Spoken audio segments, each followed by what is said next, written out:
Saturday on Walking Tall, will a priest reveal a confession to help Buford smash a gun ring? It's only mid-April, but the Dodgers and A's are hotter than July. The Dodgers roared out of the gate, winning 6 straight before losing last night. Meanwhile, the A's swept the Twins, and the Angels turned back the Mariners last night. They are undefeated, the only undefeated team in baseball. They stand at 9-0. And while those two West Coast clubs continue to romp, J.R. Richard keeps his hopes on the burner. We'll take a look at his efforts to return to baseball. Look to it, Rupert Jones and Luis Tiant. They're the people making news. The stories we'll examine as we prepare for another Saturday of baseball on NBC. NBC Sports presents Major League Baseball, an inside look at baseball and a preview of today's games of the week. Brought to you by the Miller Brewing Company, Brewers of Miller High Life. If you've got the time, we've got the beer. And by Old Spice, the man scent so many women love. Outside in Houston, there's a bit of a drizzle, but inside the Astrodome, a crowd of over 30,000 come in to see the defending Western Division champion Astros take on the Pittsburgh Pirates. Good afternoon, everyone. I'm Bryant Gumbel, coming to you from inside the comfort of the Astrodome. We are deep in the heart of Texas today for baseball. Our ball game's coming to you from Dallas and Houston. It'll be the Rangers entertaining the Yankees, while meanwhile here in Houston, the Pirates will be going against the Astros. News of the week, well, Don Stanhouse looks like he is going to be released completely by the Dodgers, free to make his own deal. And Dave Parker had some bullets thrown at him in Pittsburgh. Problems there. Again, Joe and Tony will get into that story as the day progresses. But let's turn to our news of the week on a happier note. In Philadelphia, they finally got around to raising a championship flag. Took them nearly a century to get it, but it was sweet nonetheless. Meanwhile, Steve Carlton turned back the Pittsburgh Pirates, and by so doing picked up his 250th career victory against just 169 losses. Quite an achievement for the man in Philly they refer to as Lefty. An achievement, too, nearing for Tom Seaver, another milestone. He needs just 3 more strikeouts. And with that, Tom Seaver, who will walk away from this game and directly into Cooperstown, will reach the 3,000 strikeout level in Major League's all-time lists. Meanwhile, Nolan Ryan tied and then passed Bob Gibson for 3rd on that all-time strikeout list. With this K, it was his 3,118 of his fabulous career. Fernando Valenzuela is a long ways behind that, but what a career he's got in front of him. He's just 20 years old. He's already 2-0 this year. He did manage to give up a run the other night, but he has given up just 1 run in 36 Major League innings of work. Meanwhile, Rick Langford continues to be a story on an Oakland A's staff that is a story in itself. While the A's are 9-0, their staff has 8 complete games. A lot of experts said the A's pitchers' arms would give out this year, but no indication of that so far. As for their run production, well, Tony Armas is heading that up. He was the American League Player of the Week, and he leads the American League in the following categories. He has 6 home runs, 16 RBI, 35 total bases, 15 hits, 4 game-winning hits, and a slugging percentage of .946.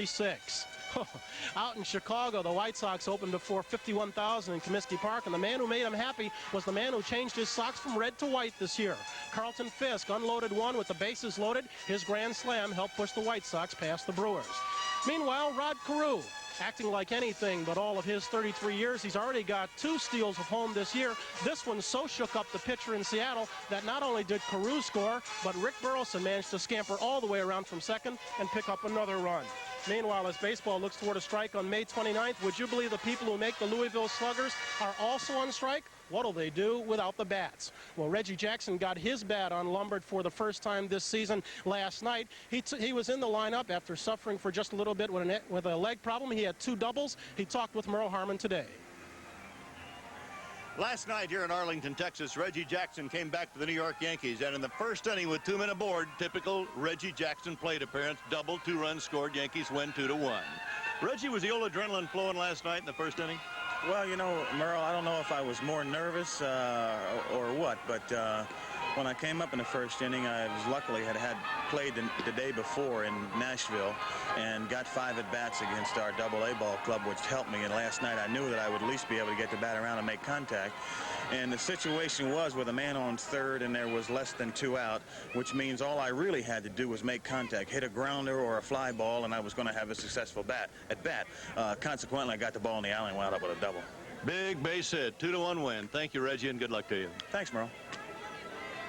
All right, Merle Harmon, thank you very much. We'll be keeping our eye on Reggie today as the Yankees go against the Rangers. Keeping our eye, too, on Dave Winfield, who threw 6 games with the Yankees, has a 6-game hitting streak. We're going to step aside for just a moment. When we come back, we'll talk about former Yankee Rupert Jones, who's got a suit going. We'll get to that after this. To those unfortunate souls who have learned most bargain charcoal may be a deal at the store, but an ordeal at home. Kingsford Charcoal extends sympathy and a solution.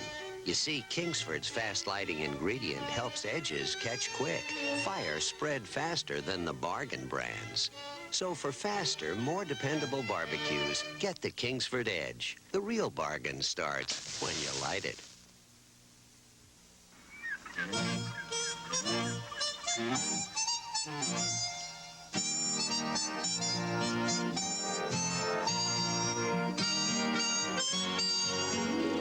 A little Old Spice has a lot of rewards. Old Spice is the clean, fresh, masculine scent so many women love. So even if you love only one woman, you'll love Old Spice, the man scent so many women love. Read it back. That package must be here by spring of '76, or the proposition is terminated. That is telling them. Tell him I gotta have the package in 3 months or forget the whole thing. I hear you 2 weeks. You got it? 2 weeks. I need it tomorrow. Just when the need for Federal Express came along came Federal Express, when it absolutely, positively has to be there overnight. Outfielder Rupert Jones of the San Diego Padres has filed a $6 million lawsuit against former Oakland A's owner Charlie Finley, the City of Oakland, and the American League. The suit stems from an injury that Jones suffered last year as an outfielder for the Yankees when he ran into an unpadded wall in Oakland. Pete Liebengood has the story. Rupert Jones emerged as the #1 center fielder on the Yankees. Defensively, he turned in some sparkling plays like this one against the Orioles. And then, on August 25th, Jones's season came to an end. The bottom of the first inning, Tony Romo said a line drive to deep left center field, and the last I knew, I was going to get the ball. And I woke up in the hospital the next day. That's all I can tell you because this is about 12 hours of my life I don't remember. I had a concussion, and I had a separated shoulder. Concussion it left me off balance about 10 days. My balance was weak. The separated shoulder left me handicapped for about 3 months because I couldn't do anything. My arm hurt so bad. I couldn't walk, I couldn't run, I couldn't hardly do anything. Jones wasn't the only player to lose a battle with the wall at Oakland. The A's' Mike Heath took a beating in this 1979 game. At that time, there was a rule in effect that the walls in the American League or in baseball had to be padded, and the wall in Oakland was not padded.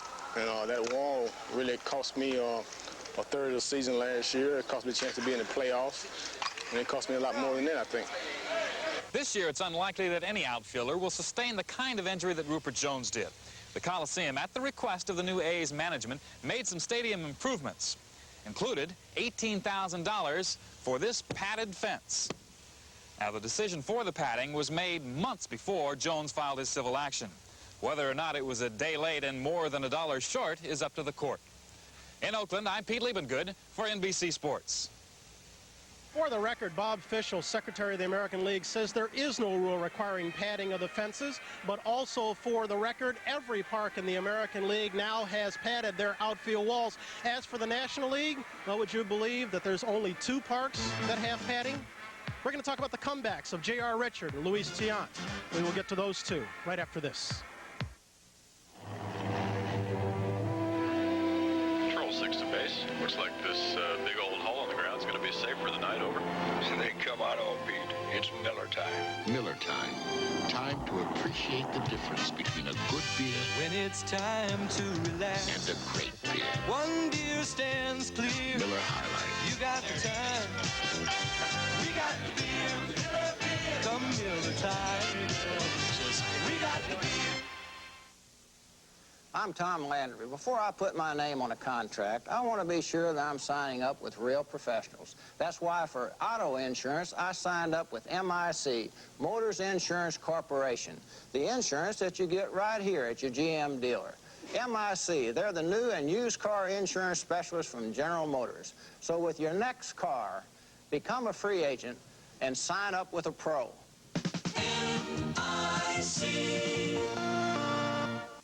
It's a proving ground for future boxing greats. It's round 2 of the Golden Gloves Tournament of Champions. Plus, man and machine are tied together for a grueling showdown with a mountain in the Widowmaker Hill Climb tomorrow.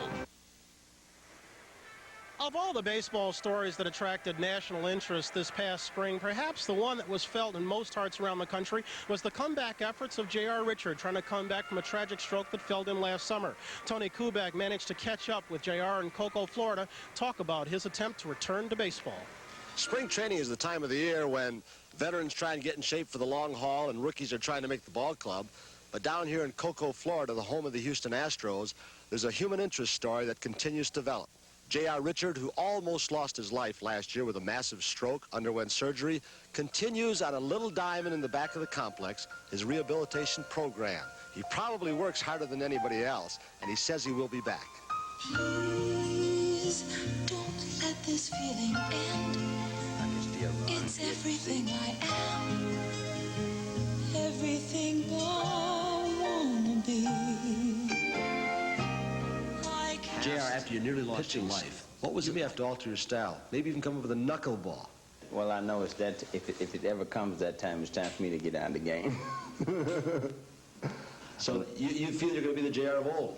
By the time the middle of the season rolls around, maybe July, I mean, it's hard to project something like this. Right. You're just going to go out there and blow hitters away again. That's right. Tom, has J.R. been confronted with the possibility, and in his conversation with you, that he may never pitch again? He has made a remarkable recovery. He is a person. He can talk, he can think, he can do other things, and if he can't pitch again, he'll survive. But it is something that he wants right now more than anything else in the world. I'm going to pitch again, so I'm not thinking I'm not going to pitch again. What if? I don't know. When are you going to pitch again? Real soon. I can pitch it now. I feel that I can pitch it now, but it's going to take a little time. Although J.R. is technically on the disabled list, is with the club every day. J.R., what kind of a throwing schedule are you keeping? Well, basically, I don't have a schedule. I just come out here and work out, and I throw every other day and do my running and stay in good condition. Do you throw a certain number of pitches or for a certain amount of time? Well, on the average, about 150 pitches every other day. I don't have a certain time to throw. I just throw every other day. Basically, just to keep myself in pretty good condition and, you know, be ready when that time comes. About what percentage of effectiveness would you say you're throwing at right now? I think about 90%. I feel about that much? Yeah, the way I feel it, I'm ready to throw now. How about a timetable? Well, I haven't set a timetable as yet. I'm just waiting to see day by day. Are you impatient? Very patient. Very patient. Very. J.R., thank you very much. I don't need to tell you, everybody in baseball wants you back. Okay. Thank you very much. Thank you. Take care. Pitcher trying to make a comeback of a different sort, too, is Luis Tiant. He's operating in the Pacific Coast League right now. The other night, he made his debut in that league at the age of 40, and I caught his act in Portland, Oregon. Luis Tiant has heard the major league cheers most minor leaguers can only dream about. For the last 16 years, he's made the big headlines and the big money. He's won over 225 games, played in all-star contests, gained national attention, and won in a World Series. His past is glorious, but at age 40, his present is dismal. The major league experts say Luis is finished. He is now with the Portland Beavers, AAA club of the Pittsburgh Pirates. It is in Portland, Tiant hopes to prove the experts wrong. Pitch his way back to the big time. I think I come back right now because I think I got the ability, and the long my end is all right. I'm going to come back. I don't have to be bitter for that because I know I don't want to be here. I don't want to be in the minor league. But, you know, sometimes you have to do it. And to me, like right now, it's like a challenge. You know, challenge myself to coming back to the big league and doing something not too many players can do. You know, come back twice to the big league. Luis was set to pitch the Beavers opener and take his first step back to the majors. Tiant was ready, his teammates were behind him, and the fans were fired up. But Luis' performance was dreadful from the start and got worse by the minute. At 7:40, the first batter Luis faced tripled to the wall in right center. At 7:42, the second batter singled home the first run of the game. At 7:47, another hit brought home a second run, and it was obvious that Tiant wasn't fooling many hitters. In the second inning, a hit, a walk, and an error loaded the bases. And then at 8:12, Tiant walked in a run. A minute later, at 8:13, a grand slam homer climaxed a 6-run inning. In just 2 innings of work, he had allowed 8 runs, 6 hits, and 2 walks to a bunch of minor leaguers. it was a horrible outing, one that left the veteran feeling disappointed but philosophical. Don't make any difference. I get him back. I fight back. There's nothing wrong. I've been in that spot before, and I'm coming back. That's baseball. You never know what's going to happen here. It should be noted that although he's playing for Portland's AAA farm club, Luis Tion's contract can be bought by any of the 26 major league clubs. While we've got a moment before we step aside, I want to pass along this note. You know, throughout the course of sports history, there have been a number of imposters. And imposters often amuse some people, offend others, and still other times disrupt the competition. But more often than not, they're detected early enough so that they don't affect the outcome. Well, recently, NBC Sports World learned of an imposter of a different sort. For the first time, we believe, there was the substitution from the outside of one athlete for another in an international gymnastics competition held in Los Angeles on January 31st and February 1st of this year. The story involves a U.S. Gymnastics Federation sanctioned event, two Romanian gymnasts, and Bella Caroli, the former Romanian coach who only recently, along with his wife, defected to the United States from Romania, leaving behind their 7-year-old daughter. Tomorrow at 4:30 Eastern Time on NBC Sports World, I'll have a Sports Journal report and examine this very strange and very sensitive gymnastics story. Hope you'll join us for that. Hope you'll stick around, too, for baseball coming right up from deep in the heart of Texas. It's the Rangers and Yankees, the Astros and the Pirates. The executive producer of NBC Sports is Don Ohlmeyer. Today's pregame show was produced and directed by David Stern. Our unit manager, Peter McLaughlin, our production associate, David Hoffman. Coming up, it's the Yankees and the Rangers, Tommy John against Rick Honeycutt, the Pirates and the Astros, John Candelaria and Vern Rule. I'm Brian Gumbel. Thanks very much for joining us, the pregame show. Now stay tuned for the very best in baseball right here on NBC. Barbara Mandrell and the Mandrell sisters welcome Bob. On Chips, Ponch and John discover a special kind of youth gang. These are orphans and foundlings. And headquarters becomes a nursery. Sunday on NBC.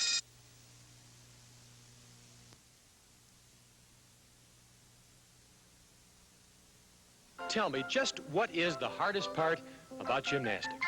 The floor. I can remember when covering basketball was a lot easier. That horseshoe road, is he going to the Derby? Sure, if he buys a ticket. Nobody goes after a sports story like Chet Kopic and Rich Brenner. Chet Kopic, Rich Brenner, and Channel 5, Chicago's winning sports team. Boston? Just need the hill. You're at the 20-mile mark. How do you feel? We'll have a live report coming up at 6. I am Walter Cronkite. Marine animals like the sea otter are threatened by pollution. When we foul our oceans, we disturb a delicate web of life on which every creature depends, including man. We all share the gifts of a living sea. Help protect this priceless resource. Write Oceans, National Wildlife Federation, Washington, D.C., 20036. We care about oceans. Comic Book Cartoonist, Saturday at 6 on Q.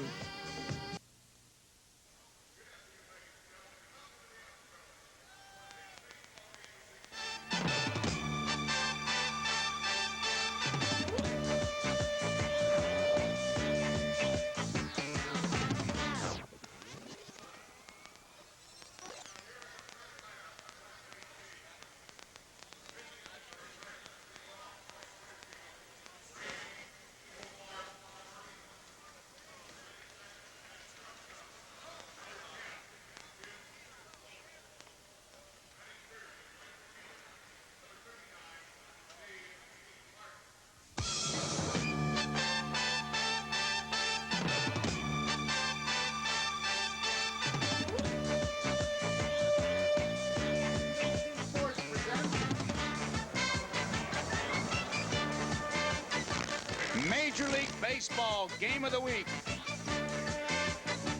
Today from the Astrodome, it's the Pittsburgh Pirates against the Houston Astros. The Game of the Week is brought to you by Ford and your Ford dealer, who invite you to test drive the EXP, America's new personal sports coupe. And by the Miller Brewing Company, brewers of Miller High Life. If you've got the time, we've got the beer. And by Gillette, makers of Right Guard. A man works hard, but Right Guard works harder.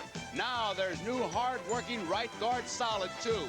And by Brill Cream, a little dab will do you.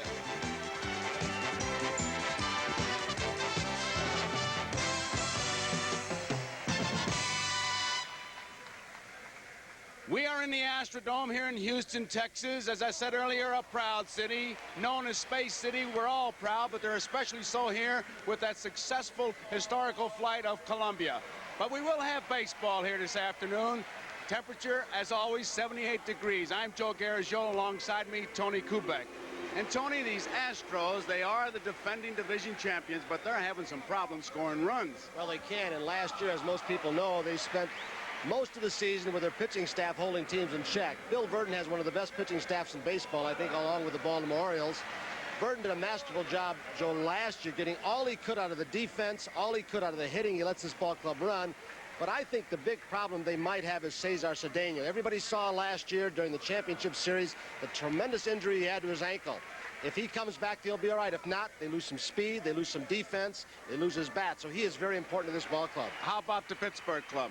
They've got more problems, I think, than do the Houston Astros. Parker's coming off knee surgery. Stargell's coming off surgery. Will he play again? Garner, the second baseman, coming off shoulder surgery. He is on the disabled list. Madlock coming off wrist surgery. And Candelaria pitching to date. He's problematical, too. He had an off year last year. You'd never know it by listening to Tanner, though. Oh, everything's all right with him, isn't it? Well, we're going to have a big afternoon of sports for you. Here, it'll be Candelaria pitching for the Pirates. Rule is pitching for Houston. And Tom Seaver's about to make some history in Cincinnati. He needs 3 strikeouts for his 3,000. We'll be switching, and we'll be covering that story. And we'll be covering the golf. Here it's Candelaria versus Rule in the Astrodome. We'll be back with the start of this game. It'll be a big afternoon. You stay with us. Be back after these messages. Time now. Place, any road, USA. Action, creation of a new personal sport coupe, Ford EXP. The bringing together of you and a beautiful package of world-class technologies. An interior thoughtfully contoured for your driving pleasure, carefully instrumented to keep you informed. With handling and road command that come from front-wheel drive and four-wheel independent suspension. And EXP's a 2+, personal, practical, with room for 2+ your gear, room for 2+, a lot of room for a lot of living, with a shape so subtle it slices the wind. And built with Ford's commitment to quality. Tomorrow is here, the 1982 EXP from the world of Ford. I'm tennis pro Tracy Austin. I'm pro photographer Arthur Grace. To some, I'm still a schoolgirl. To others, I'm a tough competitor. My Canon AE1 captures the 2 Tracy Austins. First, how hard she works. Then, how soft she is. Here, your turn, Tracy. The AE1 makes it easy to shoot like a pro. The incomparable Canon AE1. So advanced, it's simple. Canon, the official photographic consultant to Major League Baseball.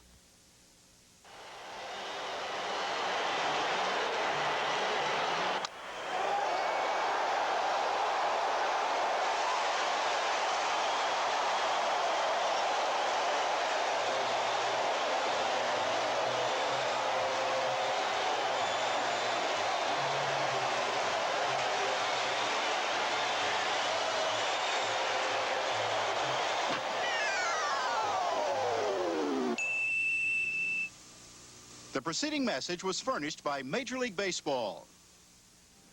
Hello, I'm Willie Stargell. In view of everything that is being said, I'm alive and well in an 8th wonder here in Houston, Texas. And at this moment, it gives me great pleasure to let you share with some individuals I feel proud to be associated with. And our lineup for today, Omar Marino, whom I can honestly say is one heck of a ball player. Is leading off Tim Foley, our solidified shortstop, an ingenious individual. Dave Parker, in my opinion, one of the most talented individuals in the game of baseball. Mike Easler, one of the true fine hitters. Not only can he hit, but he does everything extremely well, the hit man. Hitting 5th, the dog, Madlock, Bill Madlock. Probably as good or as better than a lot of people give him an awful lot of credit for. Jason Thompson, the new acquisition that we feel good about because he's youthful, strong, hit for power, and does a lot of things well and fits in very well with this ball club. Steve Nicosia, who to me has indicated that he's going to have one fine year, is taking on the responsibility as our leading catcher. Van Slaw, I played with his father. Now I'm playing with his son. He's a tremendous ball player. He's hitting eighth. The Candy Man is pitching today. And look for Candy if he's on to be awesome. Thank you. The lineup as given by Willie Stargell. The umpires are gathered around home plate. And before we start, let me just name them first. Lee Wire will be behind the plate. Harry Wendelstedt will be at first base. Dutch Rennert will be at second. Ed Montague will be at third.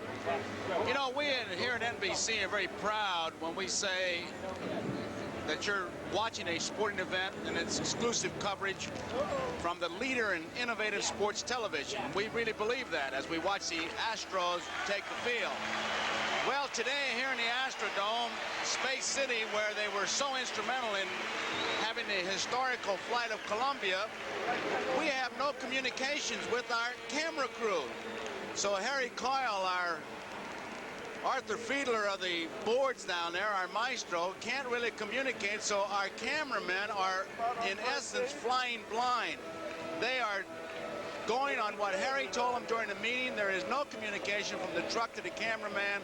So if we do miss a shot, it's not because we're not bearing down, it's because we're having some technical problems.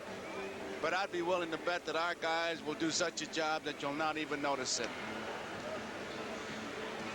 Vern Rule, the man on the mound, who had such an excellent year last year, came out of nowhere. There are his stats from 1980. Rule was released by the Detroit Tigers a few years back, picked up by Tal Smith of the Astros and Bill Verdon as a free agent. Then on top of all that, he had back surgery, bounced back, had the best one-loss percentage of any of this ball club. He has a good curveball, good slider, sinker, walks very few, strikes out very few, so this lumber company, Joe, should be up there swinging at him. They know he's around the plate.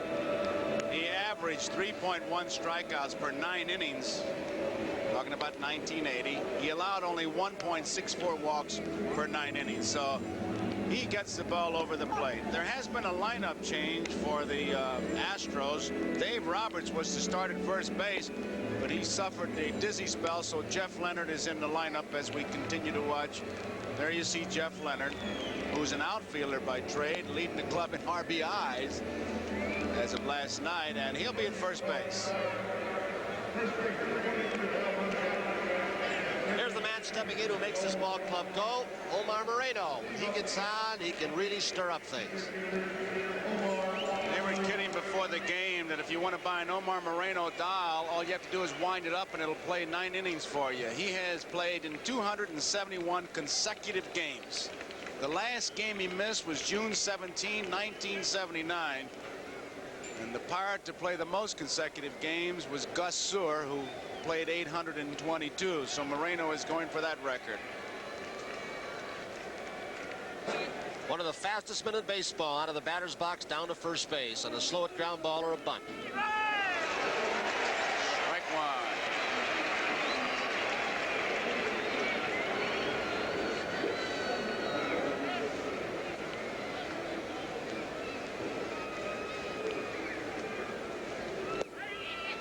Two strikes. Rule against Moreno.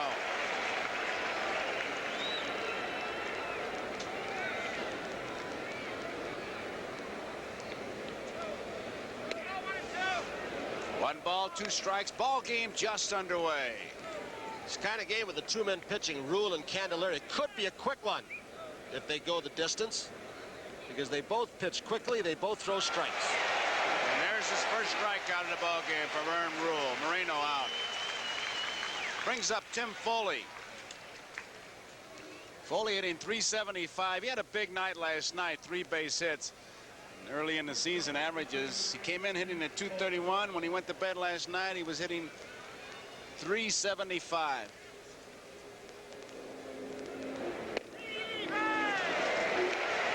Like a pitching machine out there, Tony, throwing nothing but strikes. He can start off a hitter with any of 5 different pitches and throw them for strikes, and that puts you in a hole immediately when you've got a bat in your hand. 2 outs. He is not overpowering, as we said, Vern Rule, but he can throw a straight change the first pitch, his slider, 2 different kinds of curveballs, one hard, one takes something off, a riding fastball and a sinking fastball. Brings up Dave Parker. You've heard so much about his weight.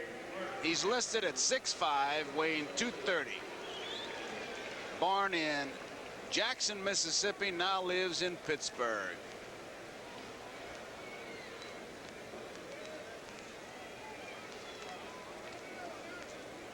You may have read in Veterans Stadium, Philadelphia, somebody threw some bullets down on the field.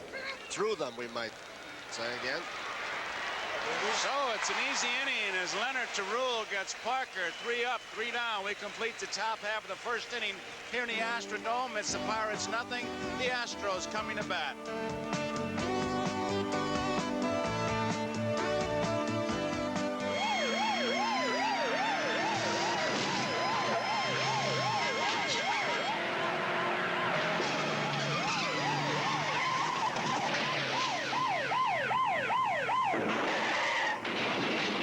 Okay, we got it. Great shot. You got me. Come on, Slowpoke. It's Miller time.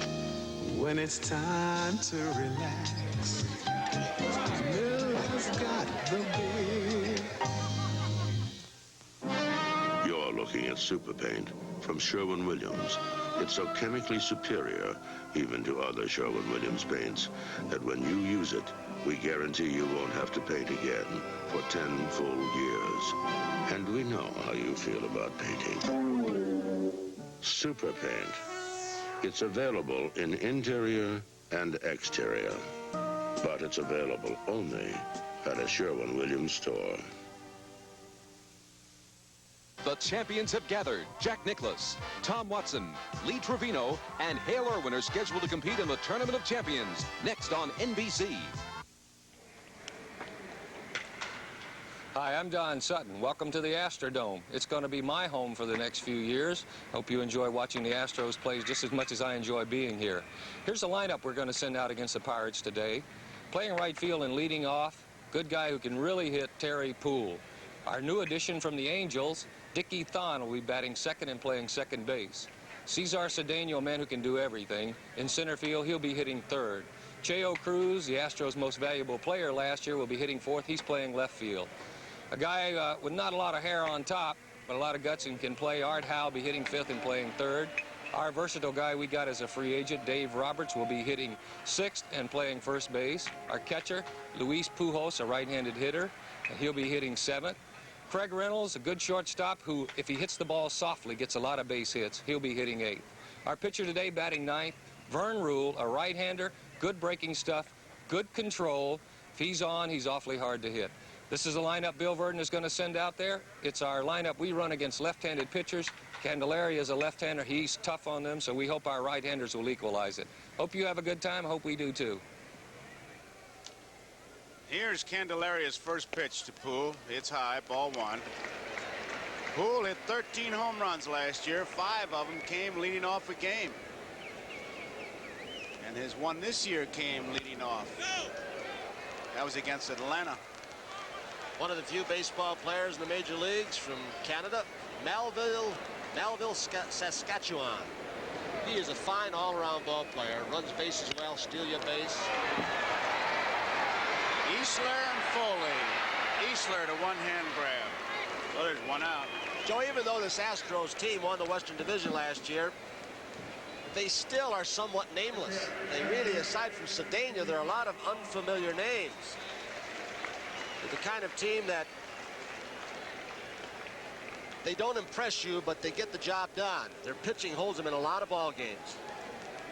Here is Dickie Thon. A foul ball, strike one. Opening day, 22 years old. Madlock chases it down. Thon was born in South Bend, Indiana. Now lives in Bayamon, Puerto Rico.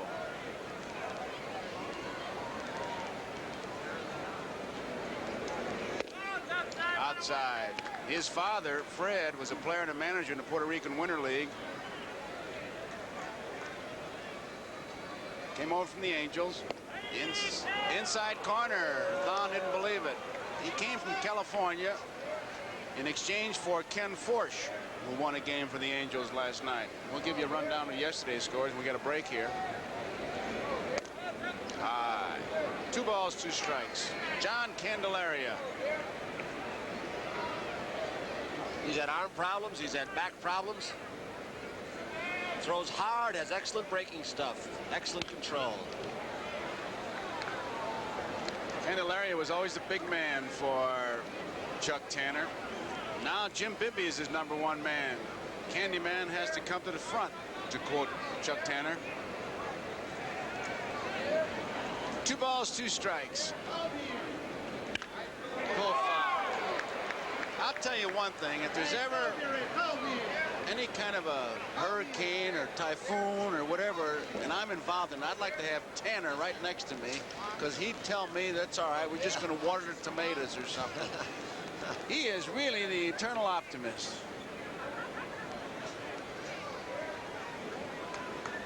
There he is. Low. 3-2. Candelaria averaged 1.38 walks per 9 innings.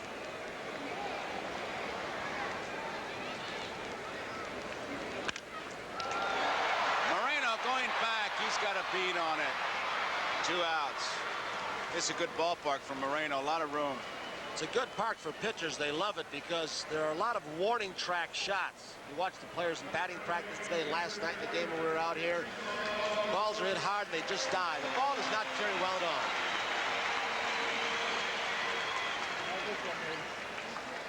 Dead center field, 406. In the alleys, it is 390, which is exceptionally long where most balls are hit.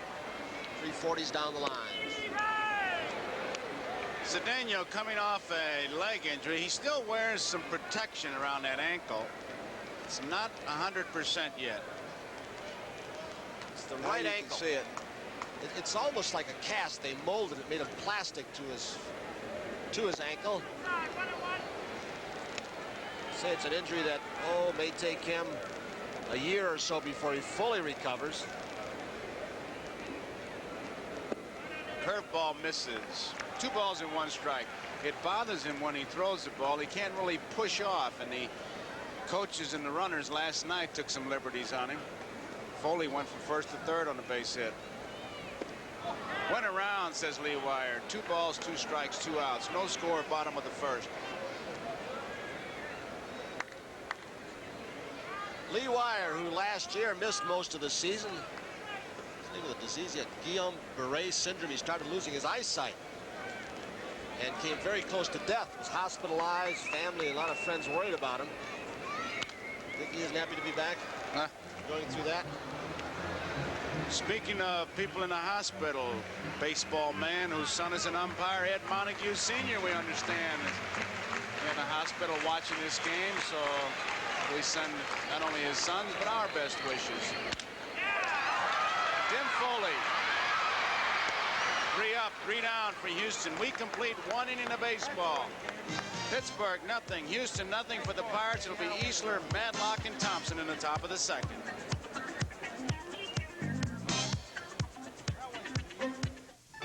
It's a fine line that separates a precision writing instrument from an ordinary marker pen. This is the precision writing instrument, ultra-fine flare. And this is the fine, precise, easy-to-read line that characterizes ultra-fine flare. Ultra-fine flare turns words into writing that's remarkably easy to read, because ultra-fine flare has a precision plastic point and vivid flare ink. Ultra-fine flare to make your writing easy to read. Here's how to save some money on your homeowner's insurance and get some peace of mind, too.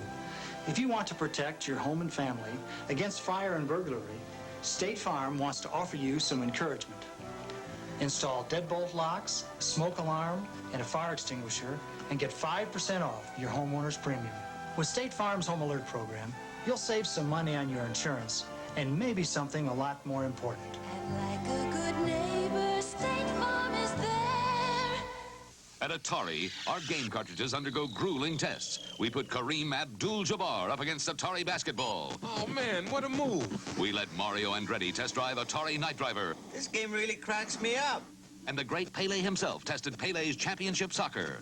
What a gig, it beat me again. At Atari, we take our games seriously, so you have more fun. How'd you do, Kareem? I'm glad I won't face Atari in the playoffs. No other video game company stacks up to Atari. Mike Easler leads it off for Pittsburgh. The hitman, as Willie Stargell calls him, outside, ball one. Easler, 6'1", 196. Born in Cleveland, Ohio, now lives in San Antonio. Hitting at .368. 2 balls and no strikes. Well, here in Space City, Houston, Texas, where everybody's talking about, I'm sure it's that way around the country, the great flight of Columbia. There's a strike. Our technicians were able to get communications set up between our cameramen and our director and producer, Mike Weissman and Harry Coyle, so we're all working as a unit. 2 balls and 2 strikes, and our thanks to our affiliate here, KPRC, working under some tremendous pressure, but they got the job done. So good going, guys. Outside, 3-2. You can hear that ball popping to that mitt. Pujols behind the plate. Ashby was the catcher last night. This is the lineup that Burton uses against left-hand pitching.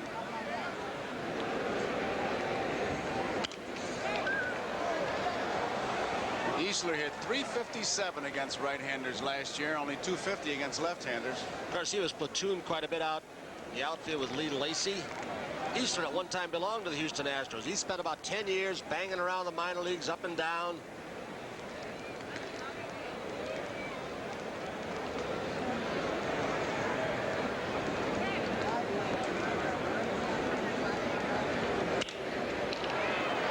Short center field, Cedeno coming hard. Next to play. You really have to follow the ball in this ballpark because of this dome ceiling. You know, in batting practice, that's what Dave Parker was talking about. All these different panes of glass. There you see it. When the park was first built, it was grass. But the dome killed the grass. They went artificial surface. It was not painted.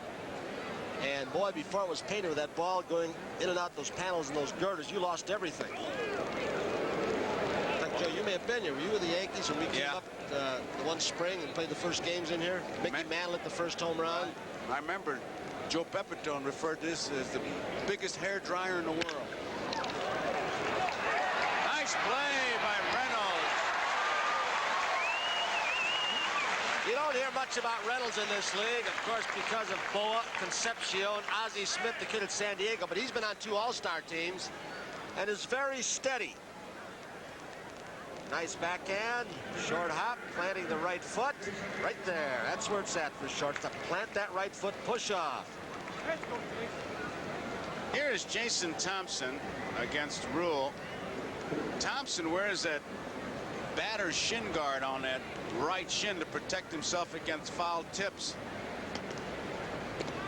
Outside, ball one. Vic Wirtz used to wear it. There you see it. You get enough shin burgers, you'll start to protect it. Not a bad idea.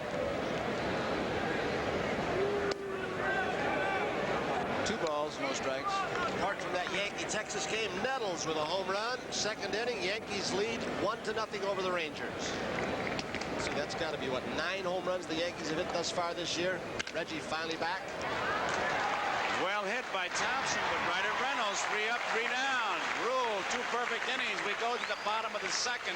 It's Pittsburgh nothing, Houston nothing, and the Astros will send up Jose Cruz, Art Howe, and Jeff Leonard in the bottom half of the second inning. You don't need a haircut, Jim. You need Brill Cream. Brill Cream? Sure. Your hair is short enough, but it's a mess. It sure is. Brill Cream's so concentrated, just a little dab keeps hair healthy looking and in control all day. Look, I'll put a little dab of Brill Cream here. Nothing here. See? Even with the hair blower, the Brill Cream side doesn't fly around. Without Brill Cream, hair flies around. Terrific. You're right. With Brill Cream, a little dab will do you.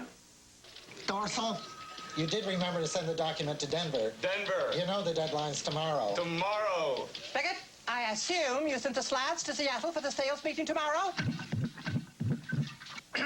Fortunately, Bingham here sent the blueprints to Birmingham for the big meeting tomorrow. Isn't that right, Bingham? Next time you blow it, remember, there's always Federal Express, but it absolutely positively has to be there overnight. You don't have to be a genius to change your own oil and filter and save yourself up to $10. Valvoline Motor Oil shows you exactly how quick and easy it is with step-by-step change instructions on the back of Valvoline cans. It's really quite simple. Once you get the hang of it, just see for yourself, then do for yourself. No wonder more and more drivers are changing their own oil and filters and changing to Valvoline. It's a smart way to save up to 10 bananas without a lot of monkeying around. Right, Val? It's a proving ground for future boxing greats. It's round 2 of the Golden Gloves Tournament of Champions. Plus, man and machine are tied together for a grueling showdown with a mountain in the Widowmaker Hill Climb tomorrow. Well, I'll tell you, that Tournament of Champions, as you see, we'll have live third-round action for you. It looks like we're going to have some kind of finish. Right now, Lee Trevino is the leader. He's 10 under. Ray Floyd, what a year he's having. The Cubs, his favorite Cubs, should be having such a good year. But Floyd is 8 under. Larry Nelson 6 under. And Jack Nicklaus is in there. He's 3 under. It's going to be a tough play. They will not get him.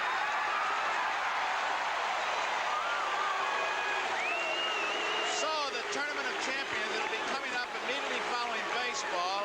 It's NBC's exclusive coverage.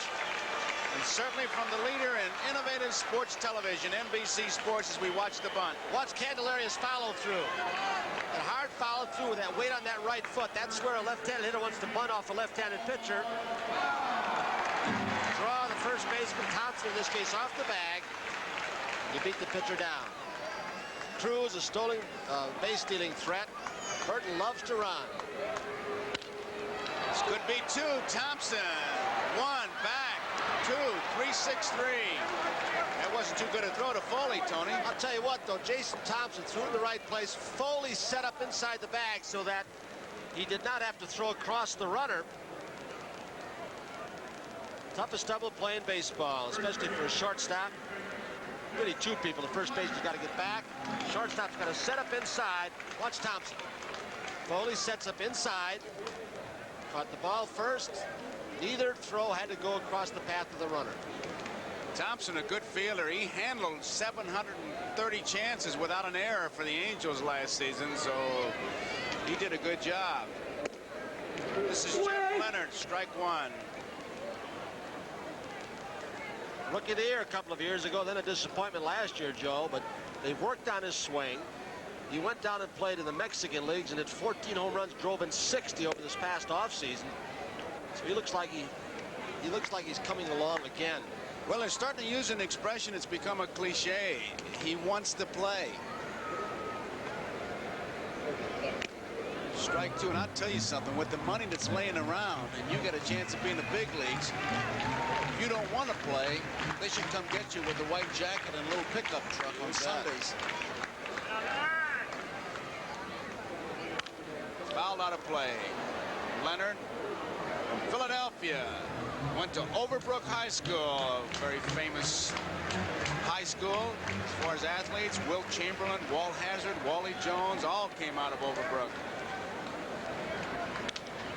Leonard fouls it off again. There are not many players in this game who have as much physical talent as Jeff Leonard. He can run. He has a very strong throwing arm. He is strong and has power. 6'4", 200 pounds.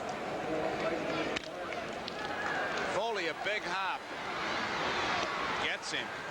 3 up, 3 down. 2 perfect innings for Candelaria. So we complete 2 innings of baseball. It's Pittsburgh nothing, Houston nothing. We'll be right back after these messages from your local station. On Chips, Ponch and John discover a special kind of youth gang. These are orphans and foundlings. And headquarters becomes a nursery. Sundays on NBC. Dad, I got a part-time job. Great. I joined the Army Reserve. Well, how can you do that? You're still in school. It's the Army Reserve, Dad. You can join in high school now. You can? Sure. It's only 1 weekend a month during school, and the rest in the summer when I need a good job. That's for sure. I'll be learning electronics. Just don't practice on the TV, huh? When I graduate and finish training, my unit will give me a bonus, $1,500. Hey, you did all right for yourself. Now, when I was in the service... Find out how you can join the Army Reserve in high school. Call this number. Since January, Salosi Edelson Chevrolet has advertised that we would beat or match any bona fide deal on a new Chevrolet car or truck. Or we'd refund the difference in cash. To date, No one has claimed this cash. We also offer the lowest interest rates anywhere to qualified buyers. So visit Solozzi Edelson now for the best deal. York, Roosevelt Roads, and Elmhurst. We're hard to find, but tough to beat. Give that man Jen, dinner! Well, it's about time! blue ribbon.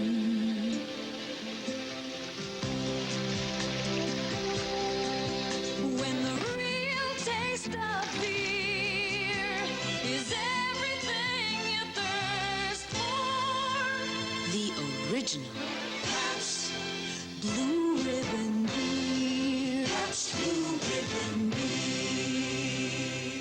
The American War Machine, Monday at 10 on Channel 5.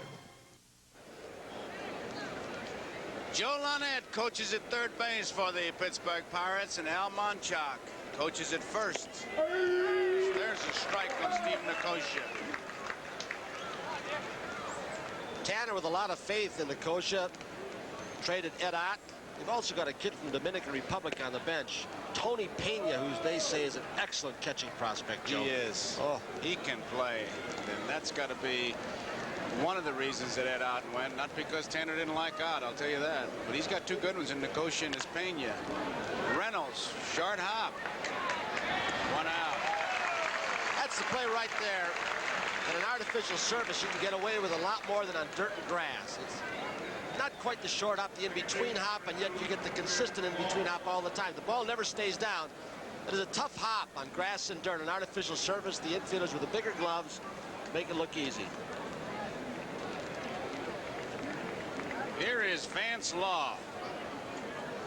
Willie Stargell said he played with his father, a great pitcher. One of the real nice guys at baseball, Vernon Law. There's the strike. I think Vernon's over in Japan now, isn't he, as a coach? Coached at Brigham Young University for a while. Moved to the Japanese leagues to coach. Strike two.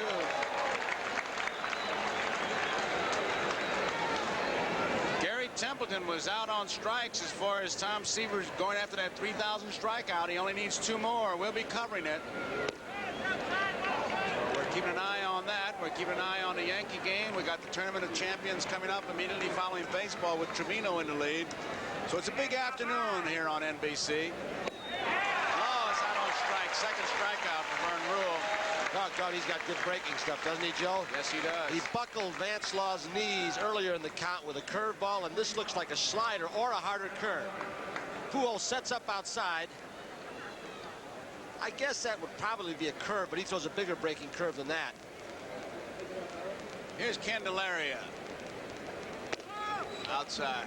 Describes himself as a hitter. I'm a contact man. But once I hit the ball and I have to run, that's when it all leaves me. No score. Look out. Base hit. First base hit of the ball game for Pittsburgh, and no doubt about it. Although I wouldn't say that Rule's follow-through was a picture book follow-through, Tony. He was just trying to get Deck out of the way. A little bit livelier ball on artificial surfaces. Those pitchers at about 55 feet really have to protect themselves. Ooh, that ball really came back. Do not have much time. Pirates beat Houston last night 4-3. They snapped a 3-game losing streak. And the Padres broke LA's 6-game winning streak, giving the Dodgers their first loss. San Diego beat them 3-2. Outside, ball 1. It's interesting. This is the situation that Tim Foley was telling Moreno about before the ball game. With a man on first, and if the first baseman plays behind the runner, he said, they're giving you a bunt. All you got to do is get it down. Pitcher can't beat you there. Nice play by Leonard.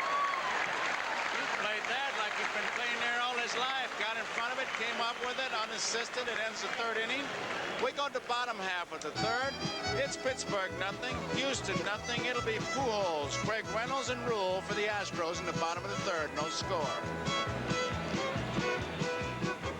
There's this argument in football about who's smarter, the offense or defense. Defense had to be smarter to react to flip-flops and flea flickers. And we drink the best tasting beer, light beer from Miller. We drink light too. It's got 1/3 less calories than the regular beer, and it's less filling.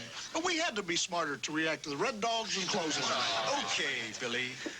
the flanker does it down and out, the weak side linebacker blitzes, what's the nose guard do, huh? Huh? I don't know. Defense rests. Light beer from Miller. Everything you always wanted in a beer, and less.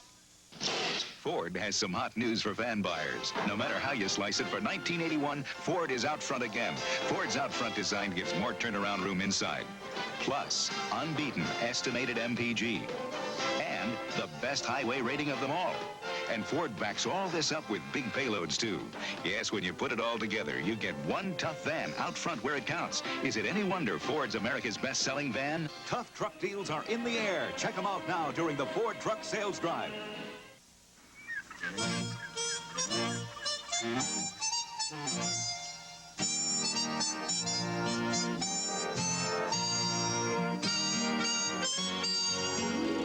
A little Old Spice has a lot of rewards.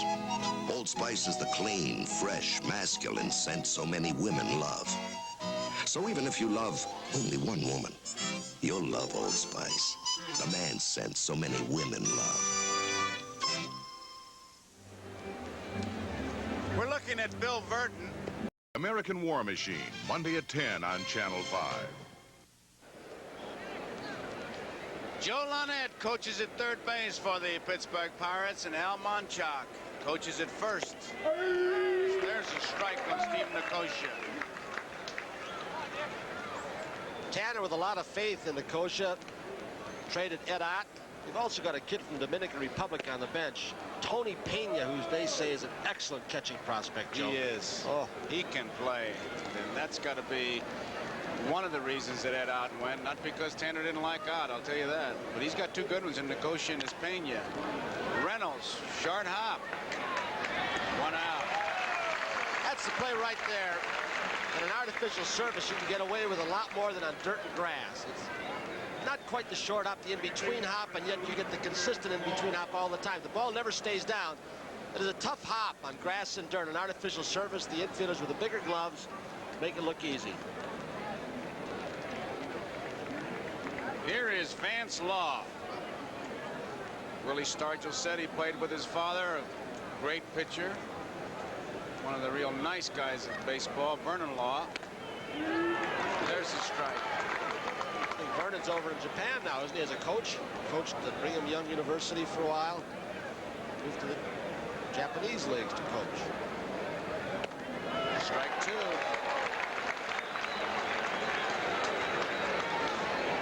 Gary Templeton was out on strikes as far as Tom Seaver's going after that 3,000 strikeout. He only needs two more. We'll be covering it.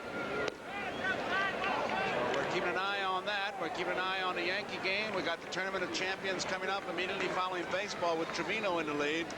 So it's a big afternoon here on NBC. Law is out on strike. Second strikeout for Vern Rule. Doggone, he's got good breaking stuff, doesn't he, Joe? Yes, he does. He buckled Vance Law's knees earlier in the count with a curveball, and this looks like a slider or a harder curve. Pujols sets up outside. I guess that would probably be a curve, but he throws a bigger breaking curve than that. Here's Candelaria.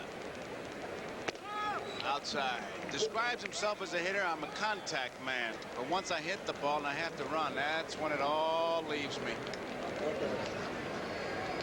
No score. Look out. Base hit. First base hit of the ball game for Pittsburgh, and no doubt about it. Although I wouldn't say that Rule's follow-through was a picture book follow-through, Tony. He was just trying to get Deck out of the way. With a little bit livelier ball and artificial surfaces, those pitchers at about 55 feet really have to protect themselves. That ball really came back. Do not have much time. Pirates beat Houston last night 4-3. They snapped a 3-game losing streak. And the Padres broke LA's 6-game winning streak, giving the Dodgers their first loss. San Diego beat them 3-2. Outside, ball one. It's interesting. This is the situation that Tim Foley was telling Moreno about before the ball game. With a man on first, and if the first baseman plays behind the runner, he said, they're giving you a bunt. All you got to do is get it down. Pitcher can't beat you there. Nice play by Leonard. He played that like he's been playing there all his life. Got in front of it, came up with it, unassisted. It ends the third inning. We go to bottom half of the third. It's Pittsburgh nothing, Houston nothing. It'll be Pujols, Craig Reynolds, and Rule for the Astros in the bottom of the third. No score. There's this argument in football about who's smarter, the offense or defense. Defense had to be smarter to react to flip-flops and flea-flickers. Then we drink the best tasting beer, light beer from Miller. We drink light, too. It's got a third less calories than the regular beer, and it's less filling. But we had to be smarter to react to the Red Dogs and closing time. Okay, Billy. The flanker does it down and out. The weak side linebacker blitzes. What's the nose guard do, huh? Huh? I don't know. Defense rests. Light beer from Miller. Everything you always wanted in a beer, and less. Ford has some hot news for fan buyers. No matter how you slice it, for 1981, Ford is out front again. Ford's out front design gives more turnaround room inside. Plus, unbeaten estimated MPG. And the best highway rating of them all. And Ford backs all this up with big payloads, too. Yes, when you put it all together, you get one tough van out front where it counts. Is it any wonder Ford's America's best-selling van? Tough truck deals are in the air. Check them out now during the Ford Truck Sales Drive.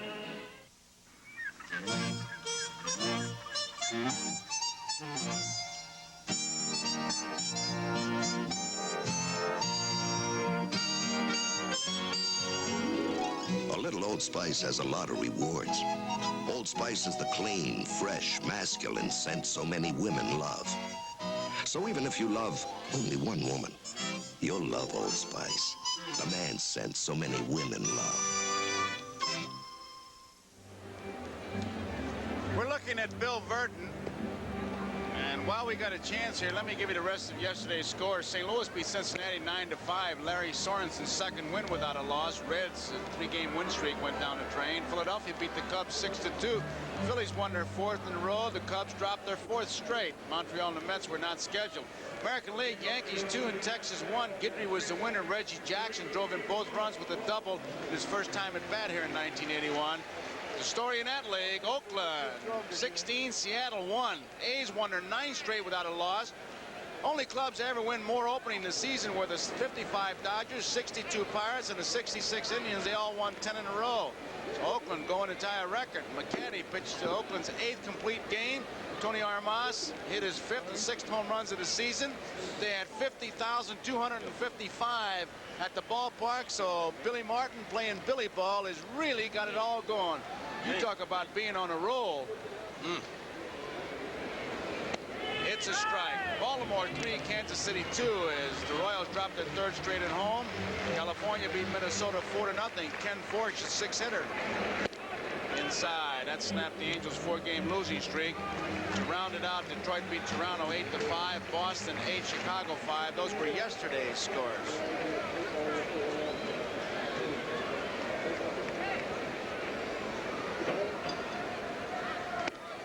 It is high. Luis Buenvenido Pujols, signed as a non-drafted free agent. Born Santo Domingo. Lives in Dominican. 6'1", 195. 25 years old.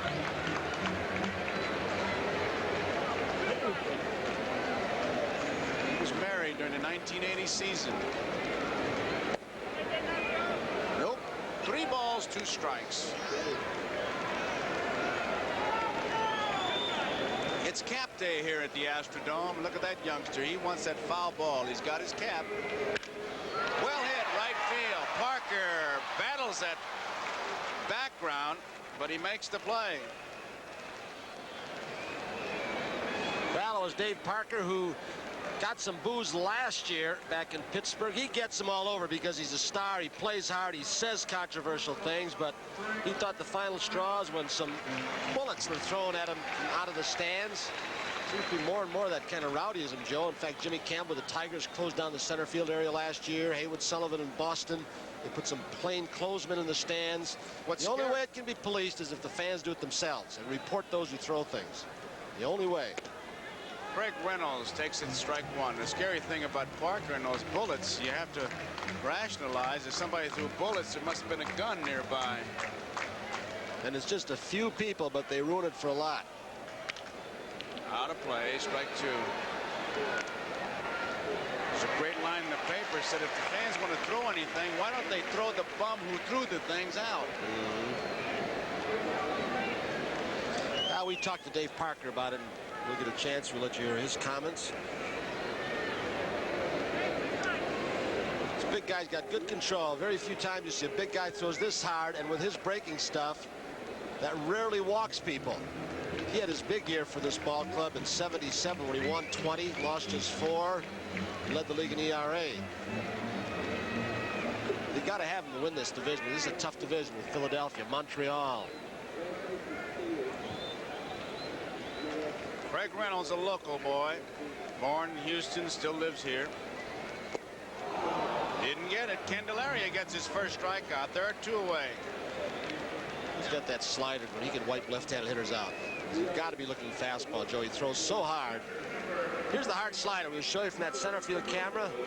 Reynolds gets in the hole. Watch how straight up the Candelaria throws. He doesn't use his lower body very much, which is why I think he has a lot of arm problems. Oh, it's a tough breaking pitch. Perfect spot. Vern Rule takes high, ball 1. Rule, born in Coleman, Michigan, now lives in Canton, Michigan.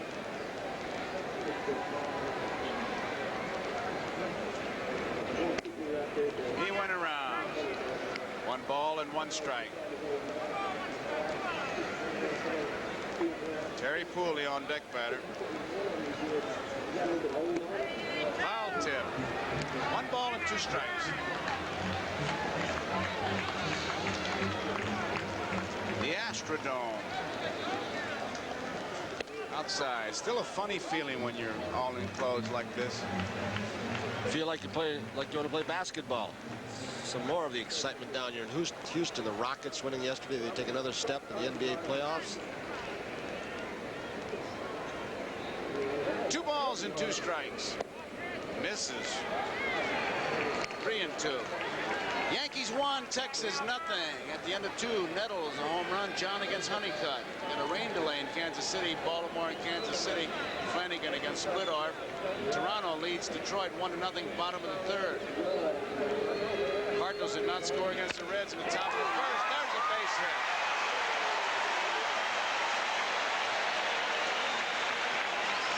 So Candelaria singled off Rule, and Rule singles off Candelaria.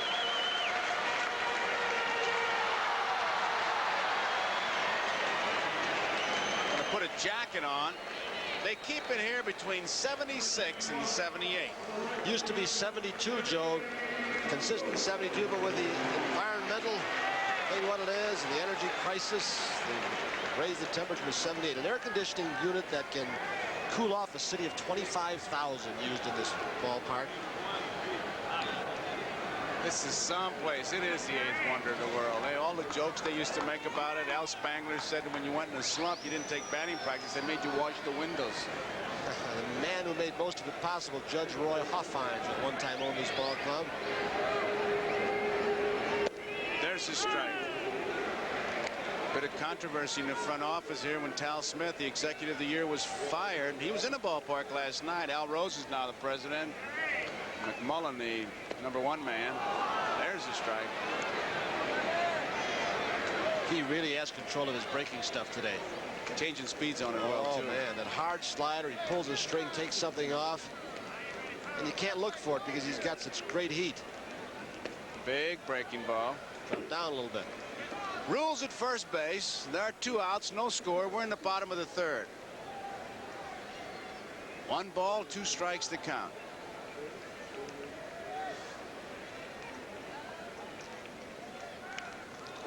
Foul tip. Joe, until a lot of the Pirates' injuries heal, his pitching is going to have to shoulder a lot more of the burden until Stargell gets ready to play a little more. Parker's knee gets completely mended. Garner comes back after the shoulder surgery. Oh, good breaking ball. Just couldn't hold it.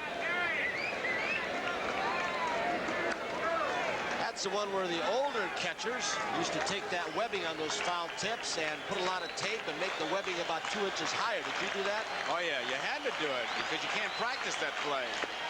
Misses with a fastball outside. Because you think the ball's going to hit in your pocket, and usually on a foul tip, it's deflected enough that you'd have that big webbing kind of looped out, so it would act much like a net. Down the right field line, but it is a foul ball. Don Leopard down at third base coaching. Dave Parker makes a few friends. He's really a nice guy. He's controversial. He got big money to sign. No one in this game plays harder than he does. I don't know. Nobody slides harder, goes in the walls. I don't know why anybody want to boo him. I guess it's just a thing at times to boo superstars. He does it his way, too. In his left ear, you see a little diamond earring. He wears a big, heavy gold chain. He's his own man. Popped up.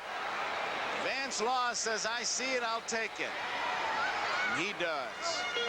So that ends the third inning. We complete 3 innings of baseball here, and the score, Pittsburgh nothing, Houston nothing.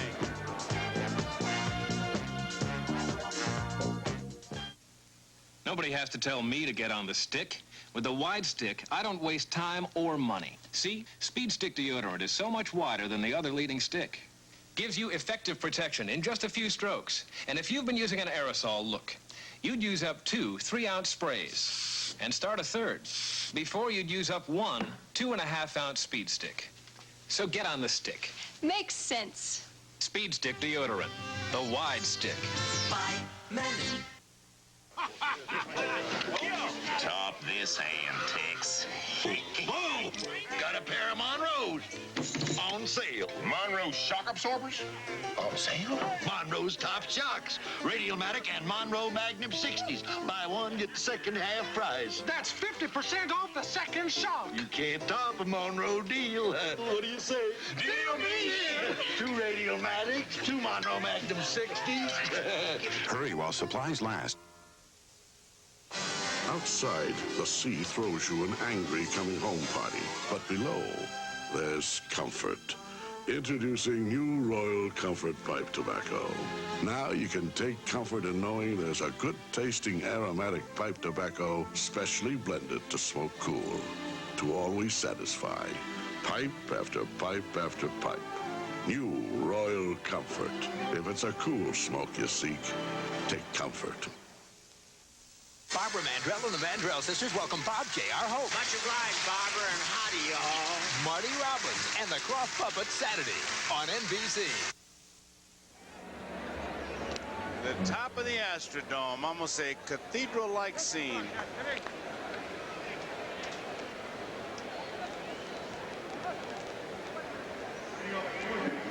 And there is Astro Jack to go with Fred Bird and San Diego Chicken. Easter Sunday tomorrow, so there's the bunny. Here's Tim Foley to lead it off. Takes a low, ball 1. Foley swings a 36-ounce bat, chokes up on. I asked him yesterday if he'd ever been hit on the inside part of the bat by the handle. He said last year twice ball hit him. Foul balls. You cannot jam him because he's so far up on the bat, and he's tough to strike out. He's really only swinging about 20 ounces of that bat. So much being choked up so much. How? Whoa, Jeff Leonard couldn't find the bag. Inexperienced at first base. He had that foot across the bag. Foley did him a favor. He could have really tore his foot up. Jeff couldn't find it. He's jammed. It was a good throw, but Leonard just couldn't put that left foot on the bag. There are a few years back where Foley, look where his foot is.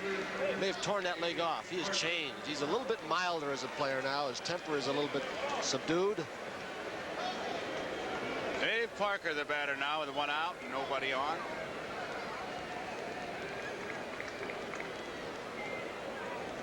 Parker bounced out his first time up.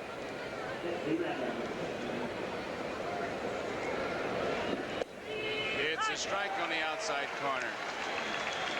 I think it's amazing the kinds of surgery that are done now. You can barely see a scar on his knee. He's got one on each side. One a football injury in high school.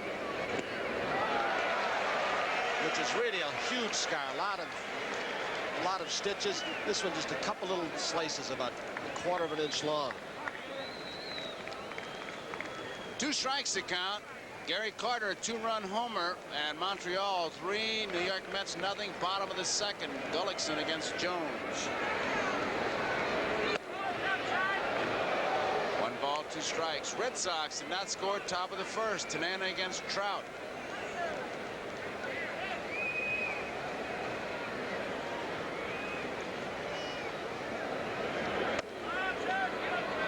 Thought he had it, but he didn't. 2 balls, 2 strikes. We're in the 4th inning, no score. Pirates have 1 base hit. That was by Candelaria. The Astros have 2. Neither club really ripping the ball.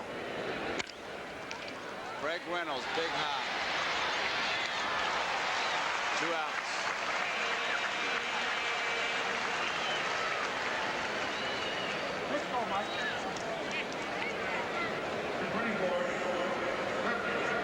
Reynolds has been busy.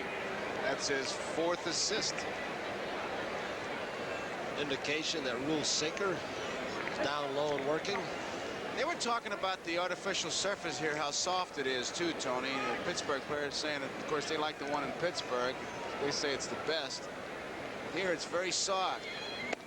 Strike 1. They were also complaining about the dirt area, especially around first base being so soft where you couldn't get good footing. Al Monchak has been with Tanner through White Sox.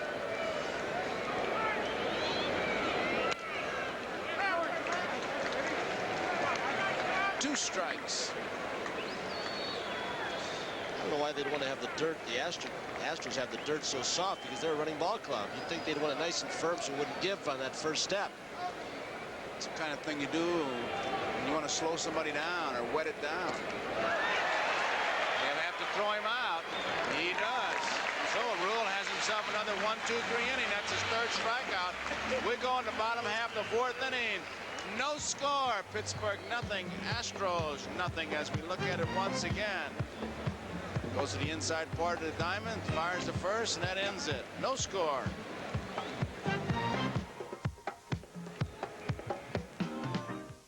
And all the time I've been hauling new cars, I've never seen anything like it. Quaker State's new lifetime engine lubrication protection program. Use Quaker State, and you can get protection that guarantees your new car engine against oil-related failure. The engine, as long as you own it, in writing. It's guaranteed by Quaker State. The quality motor oil. Refined from Pennsylvania-grade crude oil. New car or old, you'll be staying on the road with Quaker State. I get all kinds in here. Some like it straight, some with a twist, but they all want the best disposable razor. If they like it straight, it's Gillette's Good News razor, the Twin Blade Classic. If they like it with a twist, it's Gillette's Swivel Razor, twin blades plus a moving head that hugs your face. Both shave better than any single blade disposable. Good news or swivel. Gillette puts 2 great shaves at your disposal. So what'll it be? Straight or with a twist? Right Guard knows a man needs all the protection he can get. That's why a man needs Right Guard. Right Guard has a male effectiveness formula so strong, no matter which Right Guard you choose, it helps stop a man's perspiration odor all day long. A man works hard, but Right Guard works harder. Now there's new hard-working Right Guard Solid, too. Next Saturday, see George Brett and the defending American League champion Kansas City Royals battle the Brewers, or the Cincinnati Reds take on the Astros. Check local listings. Dickie Thon leads it off. He takes his strike. Strike 1. Thon fly to center field in the 1st inning. This is his 2nd start. No score in this ball game.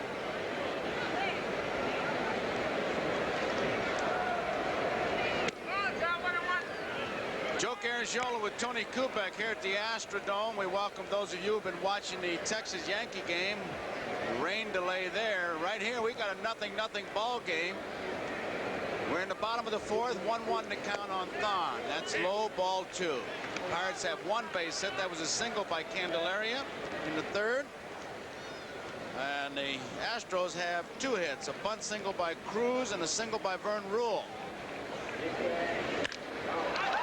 Left center field, Moreno digging hard, way back, and makes the catch. And that's been the most exciting play of this game. So far, we have been watching a silent movie. Long run for Omar Moreno with that great speed. He outruns the ball he was playing. Dickey found very shallow. It's a little ice cream cone as it almost slides out. In this angle, you can see it off the top of his webbing. He had to come a long way, Joe, because he was way in right center field and playing like a roamer would in softball. He's got a lot of room out there, and he takes advantage of it. And that big glove of his doesn't hurt. Cedeno bounced out short to first, his first time up.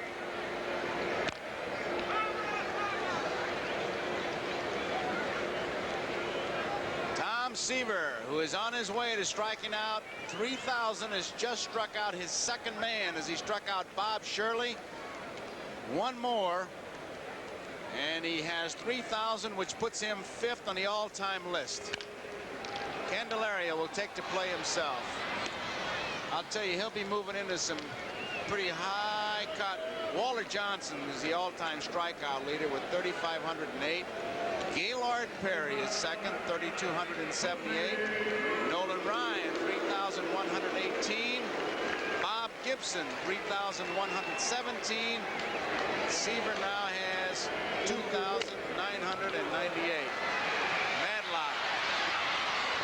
So, 3 up, 3 down. Once again, we complete 4 full innings, and the score here is Pittsburgh nothing and Houston nothing. We'll be right back after these messages from your local station.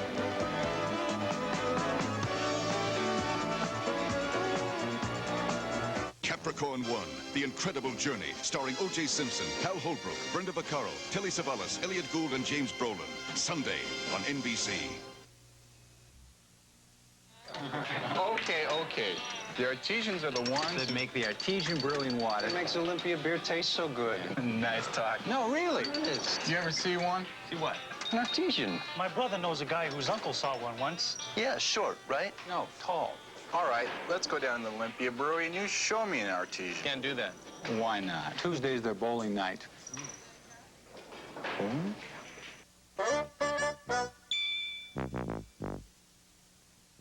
Hi, I'm Bill Frank of Olympia Dodge, one of the top volume dealers in the country. Why? We buy right and pass that savings on to you.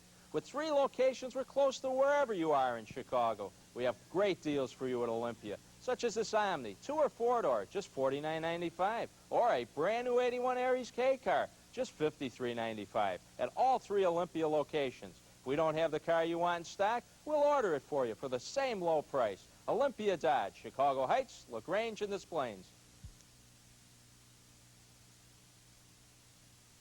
Well, that young man here in the dome, just like the bats of these 2 ball clubs, sound asleep so far.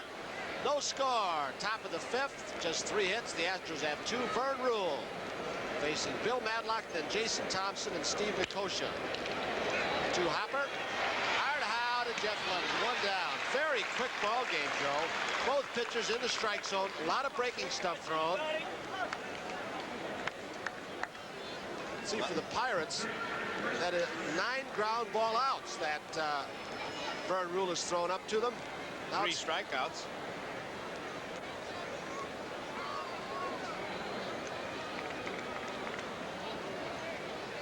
Jason Thompson, a man who was involved in that trade and then no trade when he thought he was on his way to the Yankees. Jim Spencer on his way to Pittsburgh, vetoed by the commissioner's office because there was apparently too much cash involved. So you had a talk with one of the men involved, didn't you? Talked to Hardy Peterson, the general manager, and he says it's not that we didn't want Jason Thompson. We thought that the overall deal, if we'd have gotten Spencer, would have helped the Pirate organization. But we think he's a fine ball player, and he has been a good ball player and will continue to be. A little bit of controversy surrounding it. The deal was called off. All kinds of quotes going back and forth. There was one kind of stimulating quote, though. I asked him about that. I said to Harding Peterson, the quote I saw when the deal was called off, you told George Steinbrenner to kiss your grits, although he didn't call it grits. And he said, well, he did say that, but knowing George, the competitor he is, he understood it, but they're all well and good. Deep to center field, a 2-ball, 1-strike pitch. Cedeno back to the warning track. Home run for Thompson. Pirates with a 1-0 lead. You have to crush the ball in this ballpark to get out of it. Thompson did. He hit the ball hard last night. Didn't get any base hits. He hit the ball hard his first time up, and this one, he couldn't have picked a farther place to hit it than where he hit it, dead center field. And look at that Pirate bench as they greet him. So that's why the trade, as it stands now, with Thompson staying with Pittsburgh, Spencer with New York, is better for both ball clubs. Spencer's a pull hitter who will shoot for the right field fence. He's more valuable in Yankee Stadium. Jason Thompson is more of a straightaway hitter. And his balls would have been lost in that canyon out in center field in Yankee Stadium. Now, it is Steve Nicosia who grounded to short in the third. Facing Vern Rule. 1-0. The Pirates lead. We're in the fifth. The second time through a lineup, and Vern Rule right now is en route through his second trip through this Pirate lineup. See if he will adjust. He threw a lot of breaking balls the first time around. And this Pirate club with such good hitters, there is Nicosia who goes down swinging for out number 2, Jason Thompson. Bob Skinner, the hitting instructor. Thompson, 4 consecutive seasons of hitting 20 or more home runs, so he's got some kind of power. 4 strikeouts for Vern Rule. He's not allowed to walk, nor has Candelaria. Vance Law, 1 strike.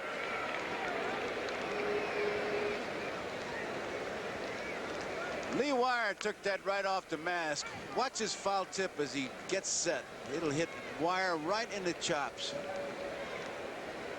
Oh, boy, that'll help your teeth more than fluoride.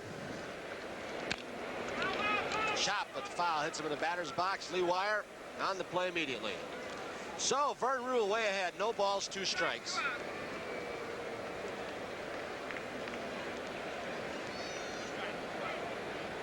Law, who has played shortstop in the minor leagues, playing second base today, can play third. Dale Berra sitting on the bench. He's played short this year, second.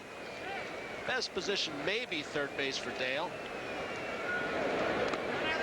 Too low on a curveball. 1 ball, 2 strikes. Had a long talk with Dale before the game. He's down, obviously, because he started the season, only played 4 games. And I asked Chuck Tanner about him for a lot of reasons, obviously. And Chuck said, well, we're just not winning. I had to make some changes. 1-2 with 2 outs. Ground ball fouled off. And in a way, Tanner did not want to do it, but it was almost unfair to Dale because he was thrown into second base. Well, he's not a second baseman. He's played that left side of his diamond his entire career. The shocker came that Dale thought he was calling him in to pep him up to say, hey, I know you're in a strange position, and then he found out he was out of the lineup, so it kind of jolted the youngster, but it's all a process of growing up. Top of the 5th, Jason Thompson puts the Pirates ahead 1-0 with a home run deep to center field.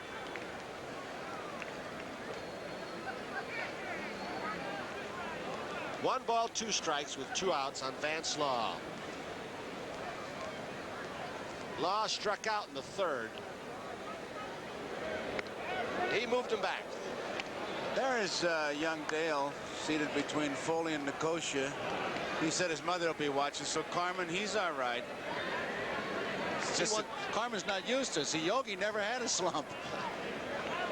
It's a good sign, though, and it's what Tanner wants, because Dale wants to play so badly. I think more than being down, chopped foul again, more than being down, he is so anxious and enthusiastic to want to get in and do well.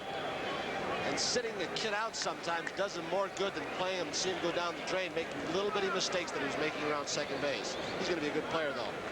2-2, 2 outs on Law. Base hit left center field. Could be for extra bases with 2 down. Cruz and Cedeno chasing it down. Vance Law will try for third. The relay by Reynolds will not be in time. So Vance Law with 2 down, triple to the left center field area. He took a chance. There is kind of an axiom in baseball that you do not want to make the third out nor the first out at third base. A poor relay from the outfielder, Cruz. He bounced the ball a couple of times to Reynolds, the shortstop, right there. That is Cruz. Had he made a good relay throw to his shortstop, Van Slaw would have been out. Now, with 2 outs, runner on third, Candelaria the hitter. He's got a base hit. The ball very hard right up the middle.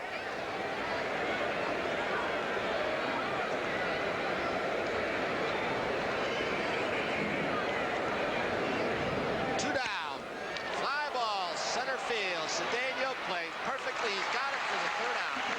So they strand Van Slaw. Here's the relay throw by Cheo Jose Cruz. Allowed Law to get to third base, but he was stranded. So in the middle of the 5th here in the Dome in Houston, the score, Jason Thompson with a home run. Pittsburgh 1, the Astros nothing. There's a company in Toledo, Ohio, who makes an amazing product for your car's engine. It can help improve your car's mileage, give you surer starts, even help your car run better. And the cost of a set is about the same as the price of an oil change. A revolutionary new device? No, it's a fresh Champion spark plug. There is probably nothing that can do so much for your car's engine for so little. Champion, the world's #1 seller. We want to make you smile. I'd play to his backhand. We're going to make you smile. Holiday Inn offers you the widest choice of the most popular resort locations. I saw that. Come to Holiday Inn where your smile says we're #1 of people pleasing. I'm Johnny Bench. This is Krylon Spray Paint, the other leading national brand. And here comes my fast pitch, so watch close. Krylon Special Formula goes on smooth, just like a professional finish. And just 12 minutes later, it's dry to the touch. No runs, no drips, no errors.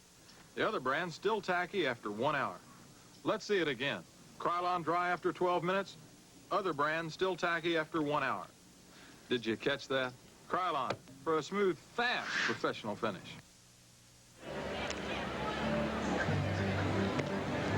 Well, Tom Seaver has 2,999 strikeouts. He struck out 2. Right now, he's facing Gary Templeton. Let's switch to Cincinnati and see if this is the record-making strikeout. Ball 1.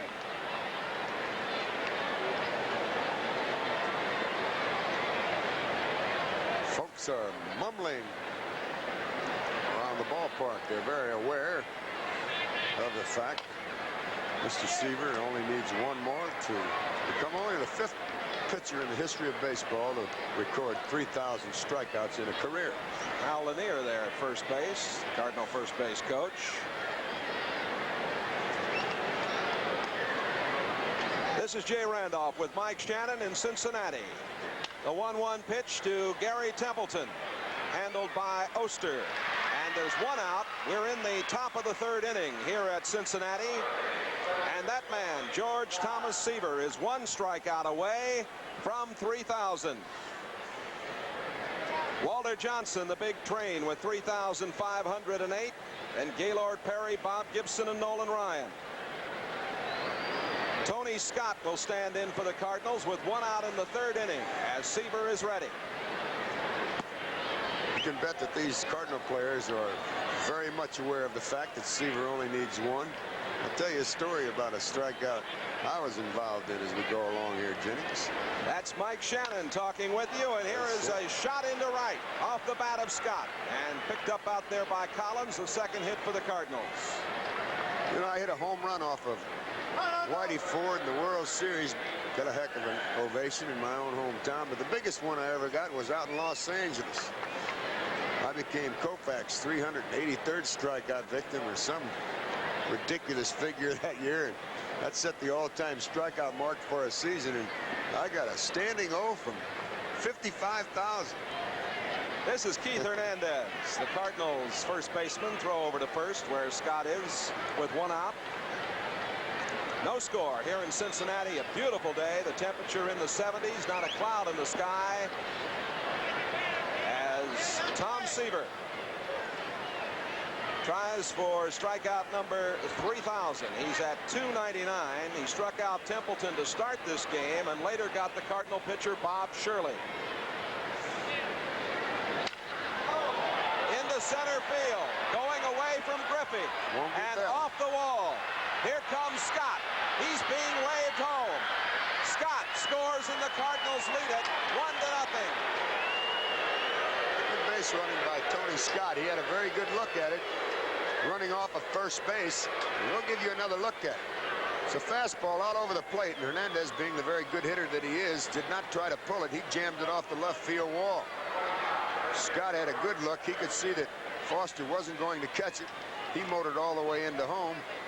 And Keith Hernandez has a stand-up double and another RBI. That's the 7th run batted home for Hernandez, and he's right close to the league leadership. Foster has 8. George Hendrick now pops it up. In foul ground, Ray Knight over by the Cardinal dugout, goes in and makes the play. A few years ago, you could not do that. Gene Mauch, on a particular occasion, as that one was, the player came into the dugout and he simply put his arms around the player so he couldn't catch the ball. Now you look, see, he just walks down into the dugout. Very great play by Ray Knight. It used to be, if that player went into the dugout to catch a ball, they had no ruling. So what Mauch did, he jumped up and grabbed the player, prevented him from catching the ball, so they changed the rule. You're looking at Dane Orge. 1 run home, 2 out, runner at second, inside for a ball from Tom Seaver. Seaver, 36 years old, born in Fresno, California, his 15th year in the majors. Came up with the Mets in 1967. In the left, Foster coming in, he's got it. The Cardinals come up with a run in inning number 3. And after 2.5 innings of play, Seaver stands at 2,999, and the Cardinals lead it 1-0. Why do we call Fairmont the Great American Family Wagon? Just ask the Wileys, the Careys, and the Goultos, the Lawsons, O'Toole's, and the Mitos, the Williams, the Golds, and Iversons, the Jacksons, the Whites, and Andersons. Great mileage, great looks, and great room for the money.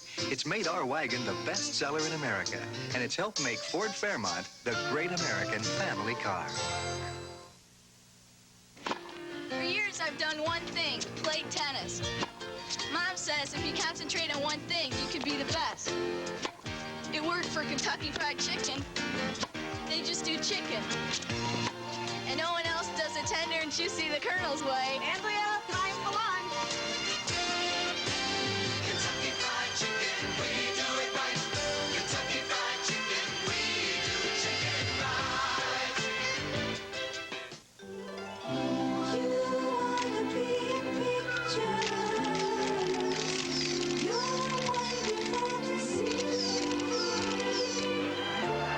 There is no country on earth where photography is more a way of life than Japan.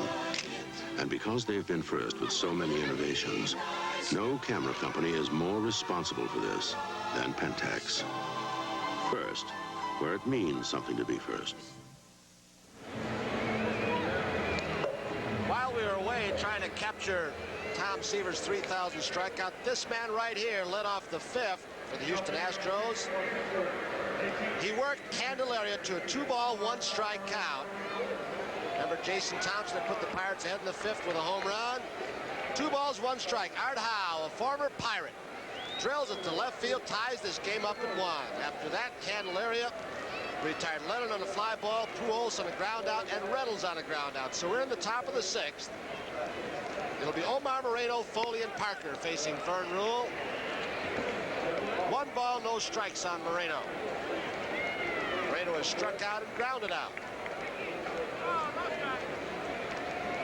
It's still raining in Arlington, so you people have been watching the Texas-Yankee game. It is still delayed. It is not yet an official game. 1 ball, 1 strike. Nettles with the Yankees ahead in the second with a home run, 1-0. That game is in the fourth with a rain delay. 1-1 to Moreno. He fakes a bunt. Good curveball. Moreno gave up on it. That change of speed off the breaking ball, Moreno left the plate too soon. It was a good pitch to bunt, but he started running too quickly. So Rule ahead again. 1 ball, 2 strikes.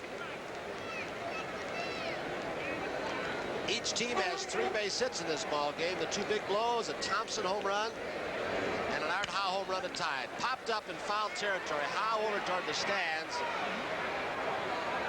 He stepped and sprained his ankle. He may have had a play on that ball, Joe, but he hit the step. His foot gave way. 1-2.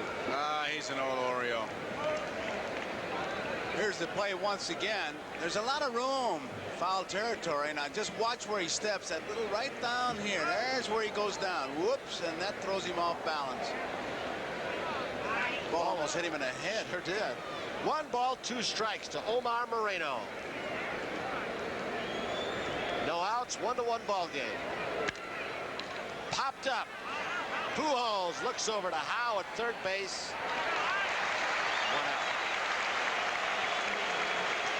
Tony Foley is coming up to hit. Gives me a chance here. A couple of our friends coming up with a new show on NBC. Terry Bradshaw and Mel Tillis.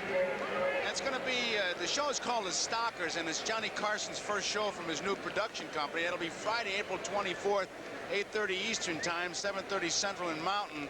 Terry Bradshaw and Mel Tillis, it's about minor league stock car racers who are trying to make it big before the credits. Look out!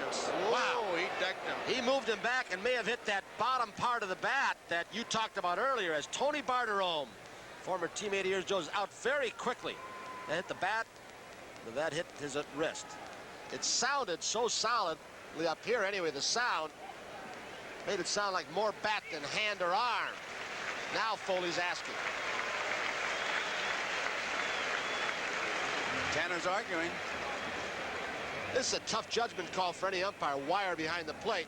If it's the bat first and then the hand, it's a foul ball. If it gets hand, then the bat, he's on first base. Foley didn't argue very much, so they agree with Wire's decision, but that was close, Joe. Yes, 1 strike. Rule trying to move him back. Foley, one of those guys who gets hit by a lot of pitches. In fact, he's been known to practice it down in spring training, as did Ron Hunt. A little padding on their left side and take some pitches in the left shoulder and the back. He's still right over the top of the plate. Spin's going to be tough. Rule with a throw to Leonard. He gets it. Tried to drag a butt and beat it out. So there are 2 outs. He deadens the ball well. Just a little bit too hard. Didn't get it down the line, Joe. Had he gotten that ball down the line instead of directly at the pitcher, he's got a base hit, as close as it was. So there are 2 outs in this 1-1 ball game. Top of the 6th, it is Dave Parker, who has grounded out twice. He's not had good cuts up there, Tony. Well, I guess if you had to categorize the Pirate ball club, they're basically a fastball hitting team, and Rule has an excellent curveball, a good slider. When he's thrown a fastball, he sunk it down low and away, or did what he did to Foley, moved him back high and tight. 1-0 to Parker. Fastball hit the center field, but not hard enough. Hit him on the end of the bat. Cedeno in. So it's out number 3 here from the Astrodome in Houston, and we'll go to the bottom of the 6th with a score 1 apiece. Home run by Howe, a home run by Jason Thompson. When I found out how affordable Michelin radios were, I thought they were putting me on. Well, as it turns out, I'm putting them on. I came in here expecting only to have enough for my second choice, but he put me on to Michelin for about the same price. If anyone tells you Michelin quality is too expensive, they're putting you on. Price Michelins. Only our standards are high. I found out Michelin prices are really competitive. So that's what I'm putting on. Michelin. We put America on radials. You know, one of the best things about coming to America was that I got to try American beers, and I tried them all. The one I like best, light beer from Miller. It's got a third less calories than the regular beer. It's less filling, and it really tastes great. That's why I tell my friends from Mexico, when you come to America, drink light beer, but don't drink the water. Light beer from Miller. Everything you always wanted in a beer, and less. My Head & Shoulders didn't have it, so I switched to Denorex. My Selsun Blue didn't have it, so I switched to Denorex. Only Denorex has it. An extra relief medicine to fight dandruff itch. You can feel it tingle. All three have one medicine for dandruff itch, but only Denorex adds a second medicine, an exclusive anti-itch medicine many dermatologists recommend. The tingle tells me it's working. That's why I switched. Denorex stops dandruff itch with an extra relief medicine, regular or Mountain Fresh Herbal. Bottom of the sixth, Vern Rule, Terry Poole, Dickie Thon. 1-1 ball game, Candelaria Rule. Wrapped up in a pitcher's duel aside from those 2 home runs. Jason Thompson got the lead in the 5th. Home run with nobody on. Tied up by Art Howe in the bottom of the 5th. Rule with a single in this ball game in the 3rd. Both pitchers have had excellent breaking stuff. 1 ball.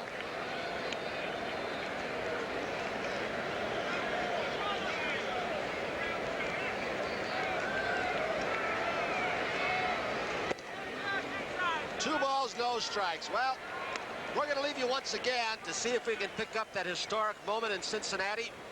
Mike Shannon and Jay Randolph. Tom Seaver going for strikeout number 3,000.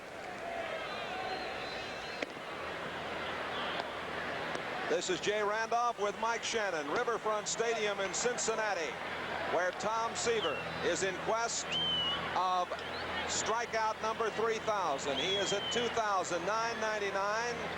2-0 the count to Ken Oberkfell, leading off in the 4th inning, and make it 3-0 now. The Cardinals are leading here 1-0, have out-hit the Reds 3-1. Seaver puts that one in for a strike. It is 3-1. Seaver struck out Gary Templeton to start this game. Later, he got the Cardinal pitcher Bob Shirley.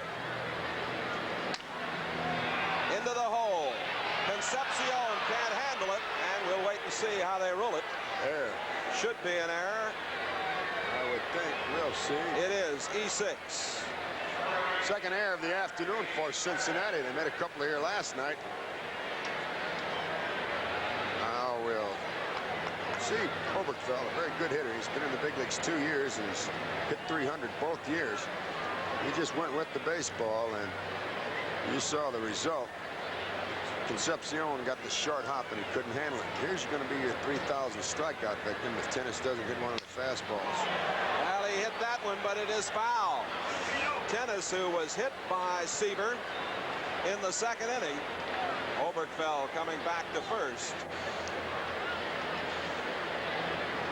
Walter Johnson with 3,508, followed by Gaylord Perry, Bob Gibson with 3,117, and then Nolan Ryan. And Seaver trying to join the select company of the 3,000 strikeout artists. 1 strike to Tennis. That's high, 1-1. A crowd of between 25 and 30,000 sitting in at Riverfront Stadium. The Cardinals leading 1-0. A good look at number 41, Tom Seaver.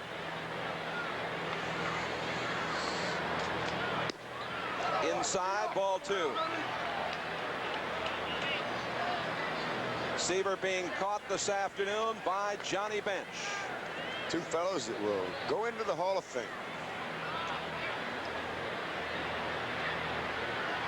Oberkfell is running, Bench is throwing, and there's no problem for Oberkfell, who beats the throw easily.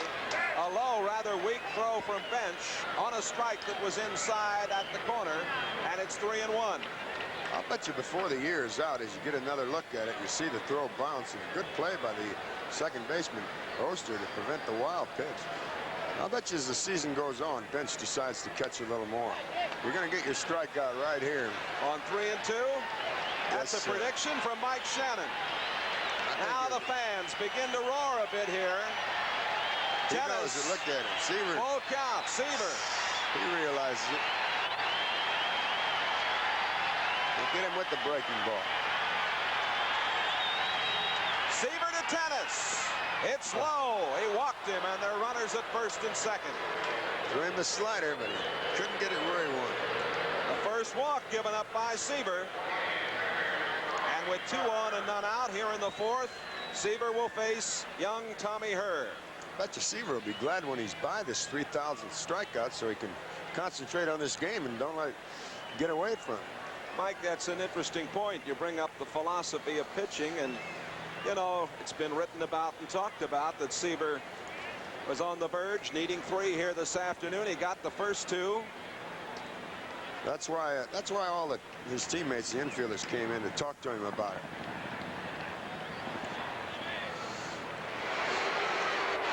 Joe Garagiola, Tony Kubek back in the Astrodome. You just saw Cesar Cedeno at the tail end of being given an intentional walk. Bottom of the 6th started with Vern Rule on a 3-2 count walk. Terry Poole, the leadoff hitter, sacrificed and 1-0 count, pushing Rule to second. Dickie Thon in a 2-0 count flied out. Cedeno was just intentionally passed. There your base runner, Rule at second. Cedeno at first. There are 2 outs, 1-1 ball game. Count 1 ball, no strikes on Jose Cruz, who is single and grounded out. Outside, says Lee Wire. 2 balls, no strikes. Candelaria wanted the pitch. Cruz had a lot of big hits for this ball club last year. Had 15 game-winning RBIs for this Houston ball club. That ranks 6th in the National League. Jackie Clark was first. Foul back out of play. 2 balls, 1 strike. 2 home runs in this ball game. Jason Thompson in the 5th for the Pirates. Art Howe in the 5th, tying it up. 2 balls, 1 strike. Fastball fouled off. See that pitch right by him. Herr just got a base hit in that Cincinnati game, so St. Louis is leading 2-0 over Cincinnati and Seaver. Still raining in Texas. Nettles home run, 1-0, not an official game yet. Breaking ball once again. Nicosia, the catcher, and Candelaria thought they had. Cruz struck out. So now it's 3 balls, 2 strikes with 2 outs. He really fooled him, Joe. Yes, he did. He bailed out. Whoa. Wire was right on top of it, and I'll tell you, umpires really hate it when pitchers do what Candelaria is doing. Walk around there looking at the sky. I think Wire got fooled on the last pitch. 3-2, 2 outs. The runners are going. Popped up in the infield. Foul territory. Jason Thompson over to the Astros dugout. Candelaria pitches out of it. So after 6th here in the Astrodome, scores all tied up at 1. Right now, let's go back. Cincinnati in that Cardinal game with Jay Randolph and Mike Shannon. Seaver throws low, a count of 1-1. Jay Randolph with Mike Shannon. Riverfront Stadium, Cincinnati. 1 run home for the Cardinals here in the 4th. They lead at 2-0 over the Reds. A count of 1 ball and 1 strike to Cardinal pitcher Bob Shirley with runners at 2nd and 3rd. Swing and a miss for strike 2. And now this crowd of better than 25,000 roaring. Seaver struck out Shirley to end the 2nd inning. He got Templeton, the leadoff man for the Cardinals, back in the 1st. The 1-2 pitch. High, 2-2.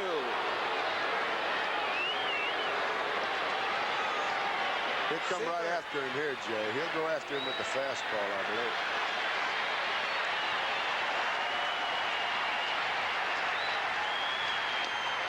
A little chopper and a tough play for the 3rd baseman, Knight. He makes it. Heck of a play. The runners hold.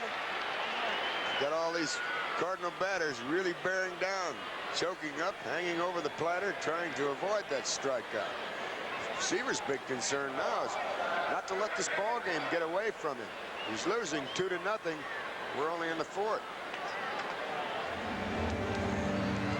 Well, here it's still the Astros and the Pirates. We're all tied up. I'll tell you what, we'll be right back. More action after these messages from your local stations. Now, Tuesday is Blues Day. Good. What am I going to tell Grace? The Hill Street Blues have moved to Tuesday at 9, 8 Central and Mountain on NBC. Give that man a blue ribbon. How about a beer?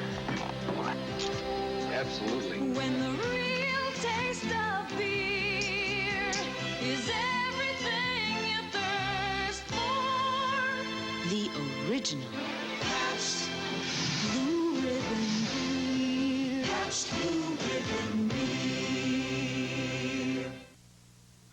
Dad, I got a part-time job. Great. I joined the Army Reserve. Well, how can you do that? You're still in school. It's the Army Reserve, Dad. You can join in high school now. You can? Sure, it's only 1 weekend a month during school, and the rest in the summer when I need a good job. That's for sure. I'll be learning electronics. Just don't practice on the TV, huh? When I graduate and finish training, my unit will give me a bonus, $1,500. Hey, you did all right for yourself. Now, when I was in the service... Find out how you can join the Army Reserve in high school. Call this number.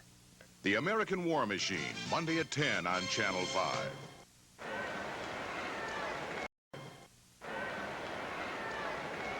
Joe Garagiola with Tony Kubek here at the Astrodome. 1 run, 3 hits, and no errors for Pittsburgh. 1-3-0 for the Astros. Easler, a foul ball.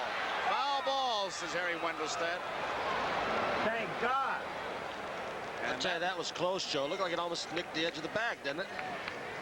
You know, we have a microphone right down near the fans. You can hear that one fan. Thank God. I think we ought to be thanking God for a lot of things besides that ball being foul. 1 ball and 1 strike. Well, we're trying to be in on history in Cincinnati with the Seaver strikeout. It'll make him join the elite group where they have 3,000. We've got the Tournament of Champions with Trevino 10 shots under, leading the pack. That'll be coming on after baseball. 2 balls and 1 strike to count. And here it's a 1-1 ball game. A home run by Jason Thompson. That was in the 5th, and a home run by Art Howe in the 5th. It's out of play in the count. 2 balls, 2 strikes, no outs. Yankees and Rangers still delayed by rain. John against Honeycutt. Nettles a home run. Seattle, Clay. Kingman for Oakland. Not yet started. Baltimore and Kansas City, a rain delay. Flanagan against Split Arm. White Sox and Red Sox, nothing, end of 2. Tanana against Trout. Cleveland, nothing. Milwaukee, nothing, end of 2. Blyleven against Slayton. Misses. Toronto and the Detroit Tigers. Detroit 4 runs in the 6th, and they lead 4-1 now in the bottom half. Schatzeder. It's Clancy. And in the National League, the Cardinals, you've been listening, leading 2-0 over Cincinnati. Montreal 3, Mets 1. Home run by Carter. Skullickson against Jones. That's the only other action in as far as daytime. Cubs are at Philadelphia, Giants at Atlanta, Dodgers played Padres all tonight. 3 balls and 2 strikes to count on Mike Easler. He is 0 for 2. He's out on strikes. I think it's interesting the way he set Easler up. He is a good breaking ball pitcher, Vern Rule, and he threw fastballs right by Easler because he's looking for a breaking ball. So he has changed his pattern now, Joe Rule. He's gone from that breaking ball that was so effective. He's getting hitters out now with a fastball. That's his 5th strikeout. He only averaged 3.1 per 9 innings. Here's Madlock. It is a strike. Madlock pretty much of a catalyst on his Pirate Ball Club, always needling, agitating, keeping it alive. 1 ball, 1 strike. He is as smart a hitter as you will get in this game. You throw him a lot of breaking balls, he'll start hitting you the opposite way. Keeps looking down at third base at Howe to see if he can drop a bunt. Reynolds, the ground ball. In time, Reynolds gets another one. 2 up, 2 down. Madlock is bounced out 3 times, twice to the shortstop, once to the third baseman. Here is Jason Thompson, who bounced out hard to Reynolds in the second, and then hit a tremendous home run dead center field in the 5th inning. That's the only score for Pittsburgh. Very quickly and unofficially, I've got 11 ground ball outs for Vern Rule right now. He's keeping the ball down very well. Forget our 7th inning stretch, a visit with the Hall of Famer. Coming up after the 3rd out is made here. Ball 1 on Jason Thompson.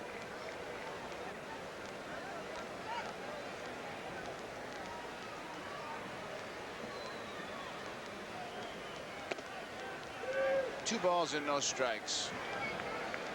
You talk about home run hitters, you talk about Babe Ruth, you talk about a Hack Wilson, certainly a Hank Aaron. Another name, Hank Greenberg.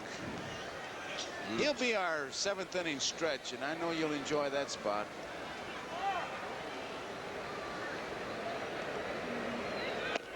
Fastball. 2 balls and 1 strike. And I was a Cardinal fan in those days, and growing up, Cardinals played the Tigers in that World Series of '34. Gas House Gang against the Tigers of Mickey Cochran.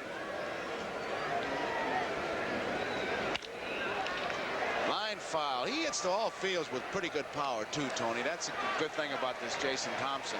I think what happened to him over in Detroit with that overhang in right field, Sparky Anderson moved him up on the plate. Wanted him, I think, to pull the ball a little bit more, and he started dropping that back shoulder and uppercutting a little more. When he hits naturally straight away, he can hit the ball out of most ballparks, left and right center field. He's already proven it today in the Dome.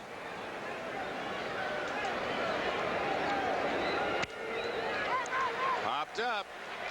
Reynolds is there. Reynolds makes the play. So that completes the top half of the 7th inning. We go to the bottom half of the 7th. We're all tied at 1 apiece. And now here's another installment of our 7th inning stretch. A visit with one of our Hall of Famers, great Hank Greenberg. Old Spice presents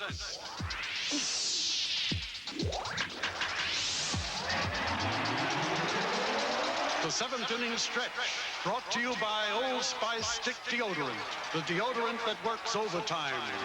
A handsome 6'4" slugger who feasted on fastballs, Hank Greenberg became America's home run hero after Babe Ruth. Greenberg, the pride of the Detroit Tigers, led the American League 4 times in RBIs and 3 times in homers.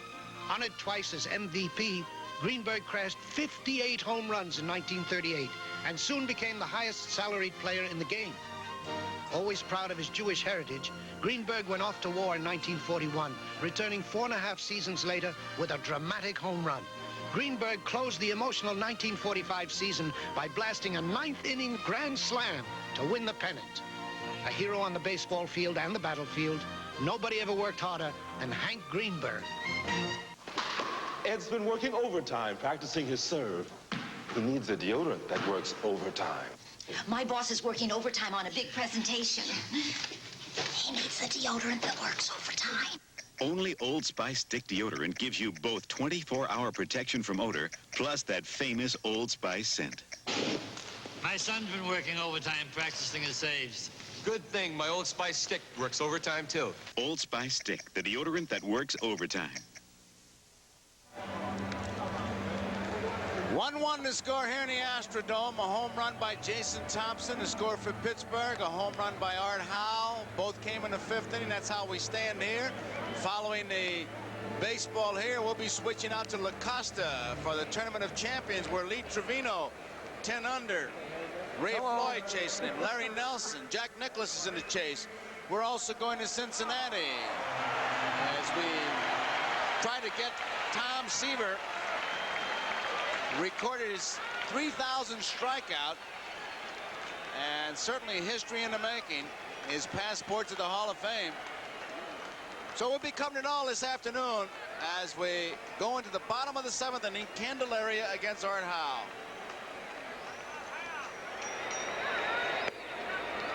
All one.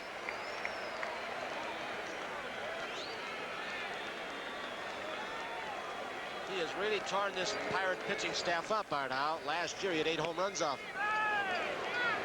1 ball, 1 strike to count. Not 3 home runs, 8 RBIs, excuse me. Nobody on, nobody out. Pulled foul. Talking about history and Tom Seaver going for that strikeout. Tomorrow on Sports Journal, you want to watch that. One of the features is an expose, some international intrigue and possible fraud in the world of gymnastics. Brian Gumbel talked about it in the pregame show. That's tomorrow on Sports World. Way high and outside. He just lost that one. 2 balls and 2 strikes. We look at Chuck Tanner. 3,000 strikeouts. Boy, that's a lot of strikeouts.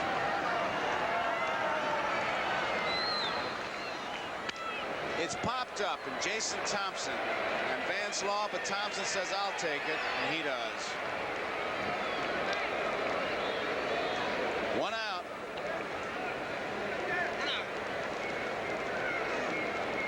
Brings up Jeff Leonard.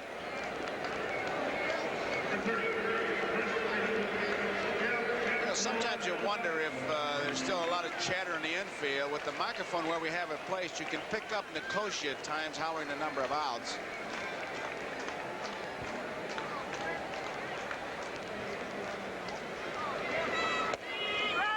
There's a strike. There he is. The franchise, Willie Stargell. Strike 2, Candelaria. I guess since the past offseason, spring training, the opening week of the season, Stargell's been retired and unretired how many times that I've read. I asked him about that. I saw a quote where it says the next time he goes on a disabled list will be his last time. That's not quite accurate. Outside. And there is J.R. Richard. The whole world pulling for that fella's comeback. His next milestone, JR's, is to pitch batting practice to live hitters. He was talking about it yesterday. He will make the decision. It could come within a week. So the first thing I want to do when I throw is have guys just bunt the ball. Well, his training program in Florida was really extensive.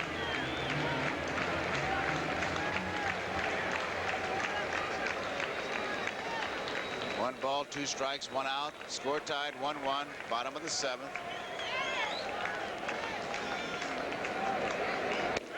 Struck him out. Called out on strikes. Candelaria's second strikeout. Tom Seaver in Cincinnati going for his 3,000th strikeout. Let's switch to Cincinnati and get a report. 3 runs home. The Cardinals lead it 4-0. They've out-hit the Reds 5-1. Seaver has struck out 2, but he hasn't been able to get the 3rd one. Scott is running. Fouled away.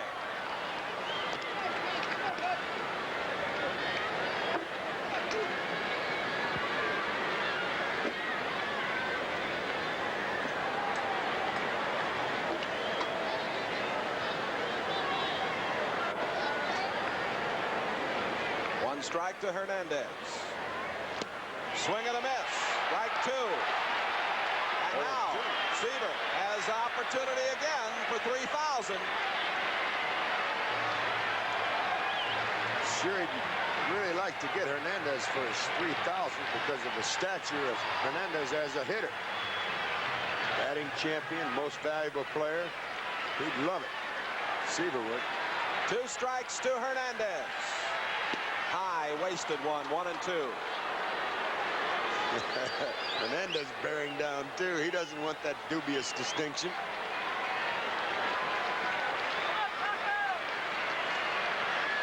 They may send Scott here to steal, Jay, with 2 strikes on Hernandez. It'd be a good play.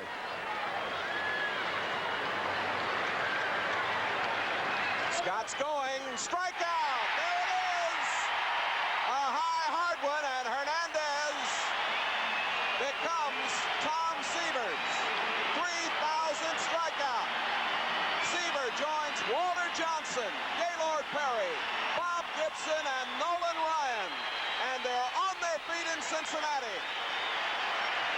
There was a pitch that was out of the strike zone, and Hernandez, being anxious, went after it. You see the situation here with Tom's teammates congratulating, and there are the fans. He started in 1967. Clendenin was his first.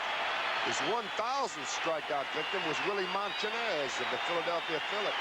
His 2,000th strikeout was Dan Dreesen of the Cincinnati Red team. And now you see Seaver coming out, and his 3,000th strikeout, Keith Hernandez, and all three of those guys, very good hitters, and all three of them left-handed batters that he struck out, Jet. Seaver getting Templeton, Shirley, and then Hernandez. Heading downstairs, 3,000 strikeouts for Tom Seaver.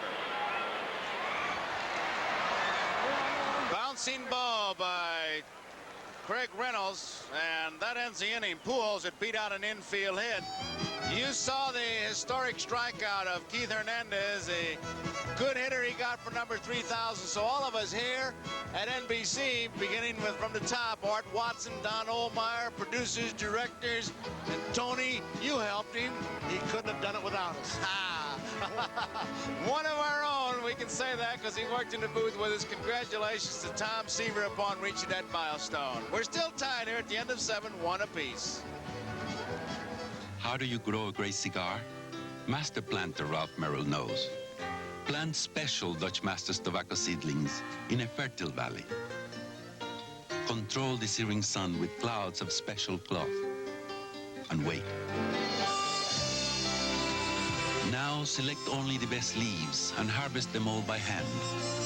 That's how Ralph Merrill grows a great cigar. Like the Dutch Masters president.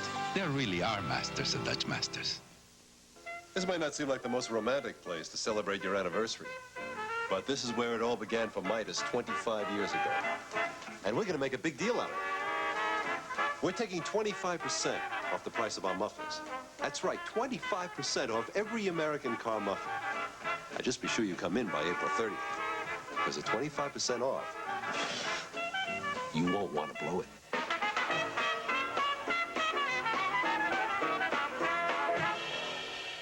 There's a hungry kind of feeling, and every day it grows. You know there's so much more to you than anybody knows. Specialist Kevin Crowley is working with tomorrow's technology in the Army's newest tank. The laser determines target range and feeds it to the computer. It's just incredible.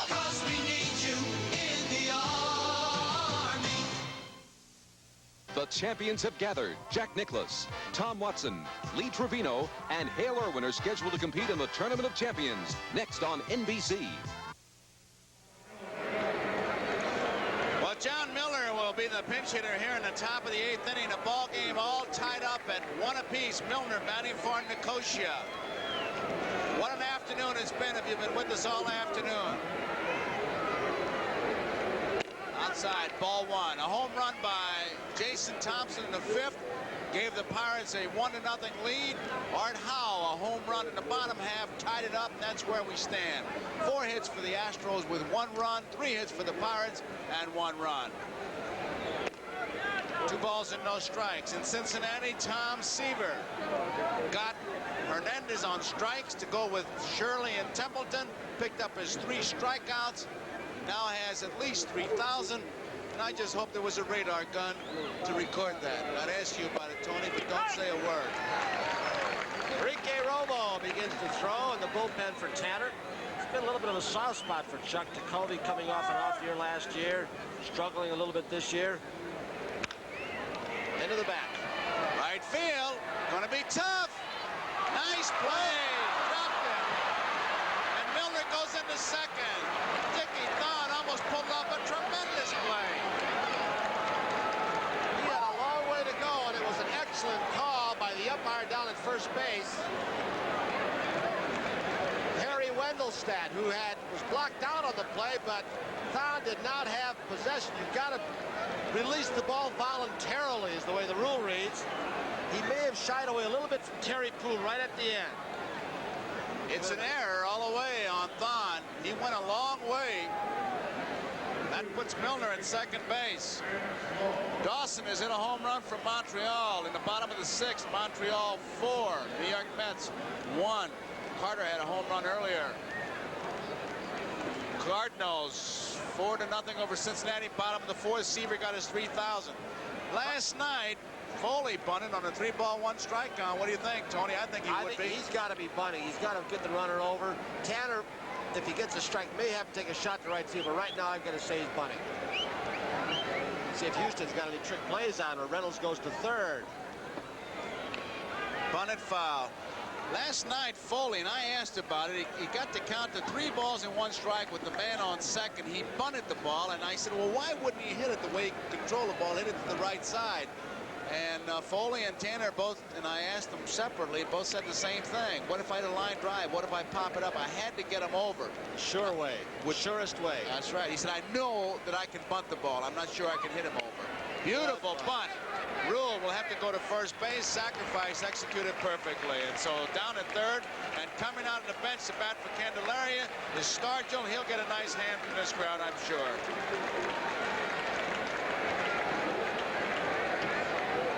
He's been loose. He's been swinging that heavy leaded bat in the dugout. We've seen him out of the corner of our eyes since inning number 1.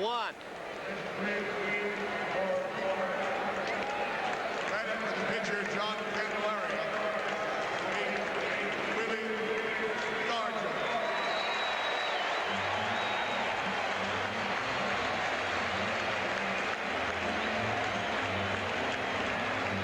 A good crowd on hand. They had about 30,000, 35,000 last night. And there's a big meeting on the mound as we pan this beautiful Astrodome. Al Stargell with 472 lifetime home runs. This guy has become a better hitter the older he's gotten, even though he had an off year with the injuries last year. He's become quite a philosopher. Like the oak tree, the wind blows and I bend, but I will not break. Meeting is over.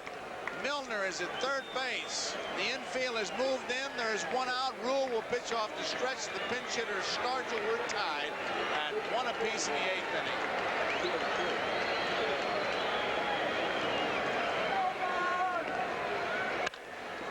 Foul ball. He got around on it. As you can see, that bullpen for the Astros is working right now. Zambito, the left-hander, Dave Smith, the right-hander. It's tough for Jeff Leonard with pretty much of a pull hitter and Stargell up now. And Leonard, inexperienced at first base, has to come up even with a bag on this artificial surface. Willie will tear you up with a breaking ball pitcher on the mound. I almost got by. Pujols, nice play. 1 ball, 1 strike. Stargell's got to look like a giant when you're playing in normal position, but moving in like the infield has done, he's got to look twice as big.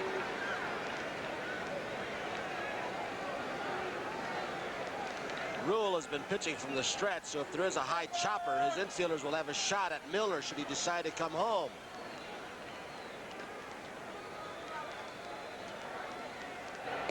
Outside. 2 balls, 1 strike, 1 out. Scored tied, 1 apiece. Runner at third is Milner. The batter is the pinch hitter Stargell. Wheeling the bat. Strike on the outside corner.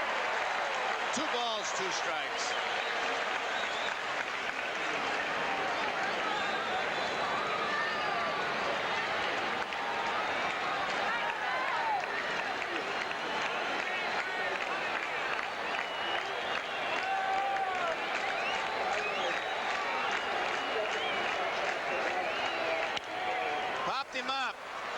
Cedeno's coming in. Milner is tagging up. We may have a race. Milner will not try it.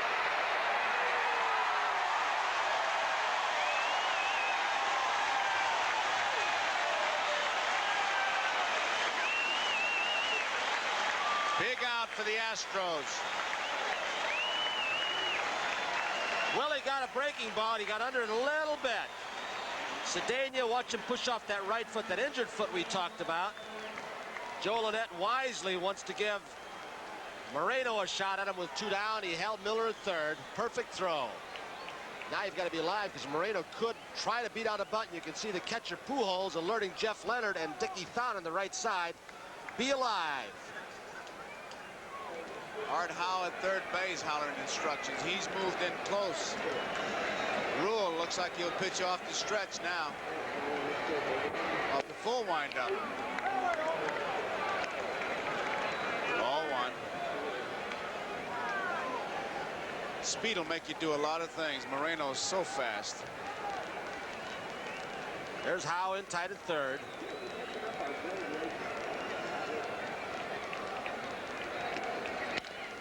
Bouncing ball. Thon has it. In time. The Astros get out of it. So we go into the bottom of the 8th. The score here. Pittsburgh 1. Houston 1.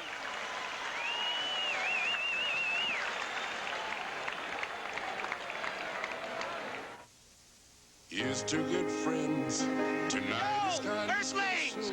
One solo and he's ready for the space program. say something. I'm gonna set this thing down in about 10 minutes, and I expect a terrific reception. How about us and a case of Lowenbrow? Perfect. When you want the taste of a truly great American beer, tonight, let it be Lowenbrow. Must have been great up there. Oh, I don't know. It's pretty great down here.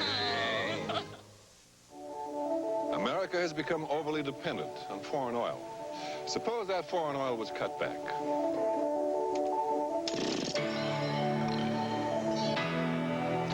To help control our energy future, we need to find and develop more oil, gas, other energy sources here in America. And we need to use less. If you'd like more information, it's available in the Energy Independence book, free from Shell. Shell believes there is an answer to our energy problems. It's to find more and use less.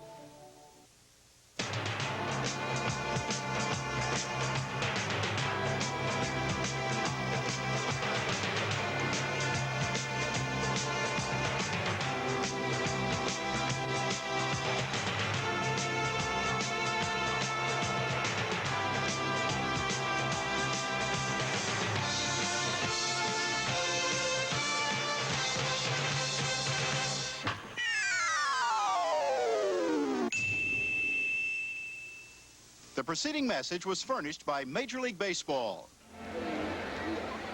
Joe Garagiola with Tony Kubek here, and if you've been with us all afternoon, it's been an exciting afternoon right here in the Astrodome. It's 1-1. We're still tied. In Cincinnati, Seaver went for the record. He got it with his 3,000th strikeout, and we're going to have golf after this. Trevino is 10 shots under the Tournament of Champions out of La Costa. And next week, Tony, here, the Astrodome, Merle Harmon and Ron Luciano will have Houston and Cincinnati. We'll be doing Milwaukee and Kansas City. How about Ogilvy? Last year tied for the home run lead with Reggie at 41. George Brett will be there, 390. Cecil Cooper. Robin Young. Frank White. Let's get a little defense in there. Robin Young. Ted Simmons. Well, they've got a lot of hitters is what we're going to see next week. That's next Saturday, but right now we're in the bottom half of the 8th inning. We've got a new pitcher. Enrique Romo is the new pitcher, and a new catcher. As we look at Romo, his catcher is Pena. This is a young man that the Pirates have high hopes for.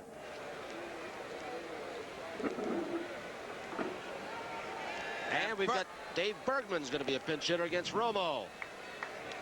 Dave Bergman, 1980, a 256 average.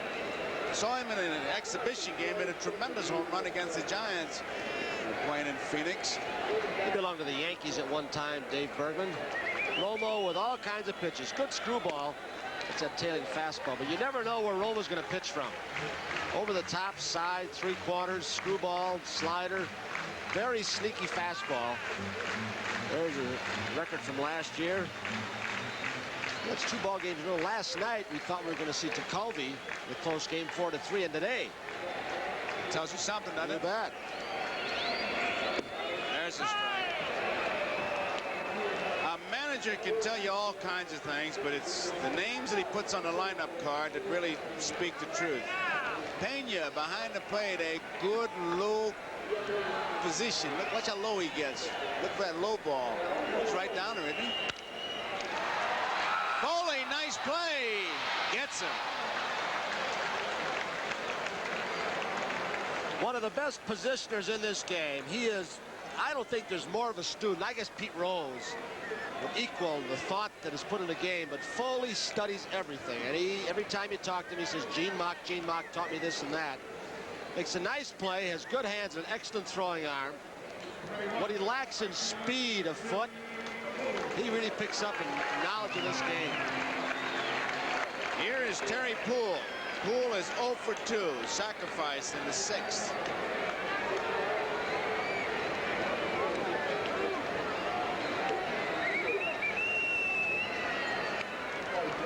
Wanted foul. Speaking of Foley, I think the one thing he says, and he said it again before the game, and I think we hear it about 20 times during the course of a year, he plays within himself. When he bunted that ball last night that we were talking about earlier, he said, that was me playing within myself. I know I can bunt the ball. I'm not so sure I can hit the ground ball in that spot. I know I can bunt the ball, playing within myself. 1 strike to count. 30,303 the attendance here today. Outside, 1-1. There it is, 30,303. This team has a chance to go about $2.5 million if they stay in the pennant race all year long. They've really caught on. Marvelous job that Burton has done.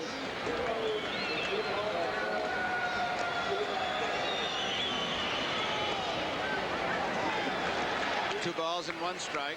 In fact, in case you tuned in late, Verdon received the Manager of the Year award, the Sporting News Manager of the Year award before the game. He's the only man in baseball history ever to get one in each league. He won it with the Yankees in the American League back in 1974. Right field, Dave Parker should have no problem. He's got it. 2 outs.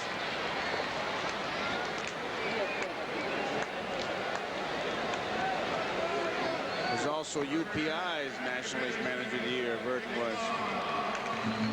You wonder, those awards are great to get, but Tal Smith got an award too. Sent him right to the unemployment line. Dickie Thon, he is 0 for 3. Fly to center field in the 1st, again in the 4th, and fly to the left.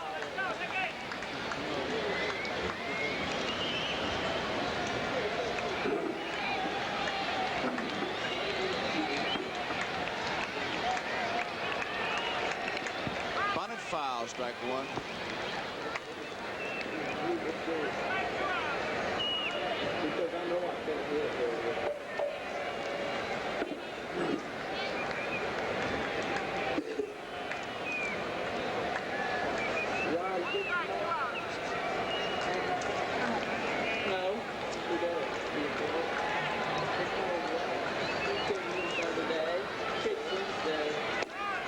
Outside, 1 ball, 1 strike. Well, we'll be going shortly to an update of what's happening in the Tournament of Champions Golf. Remember, you'll see it right after our ball game live, but we'll keep you updated on what's going on. Trevino was 10 under leading for a while, followed by Ray Floyd.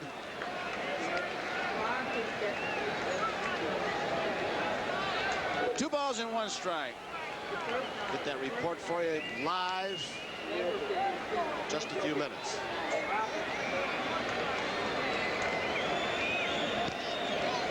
It's a good challenging course at La Costa course.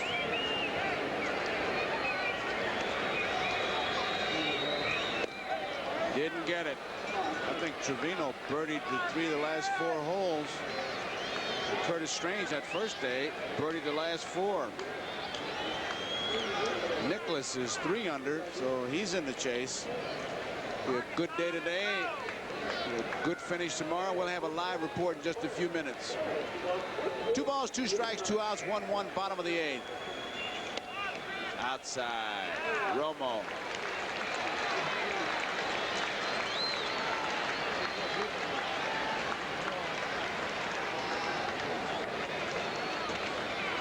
Mound has a lot of room to hit in left center field.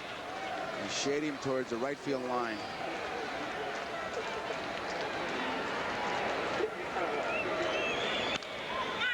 Popped up. Pena's got a beat on it.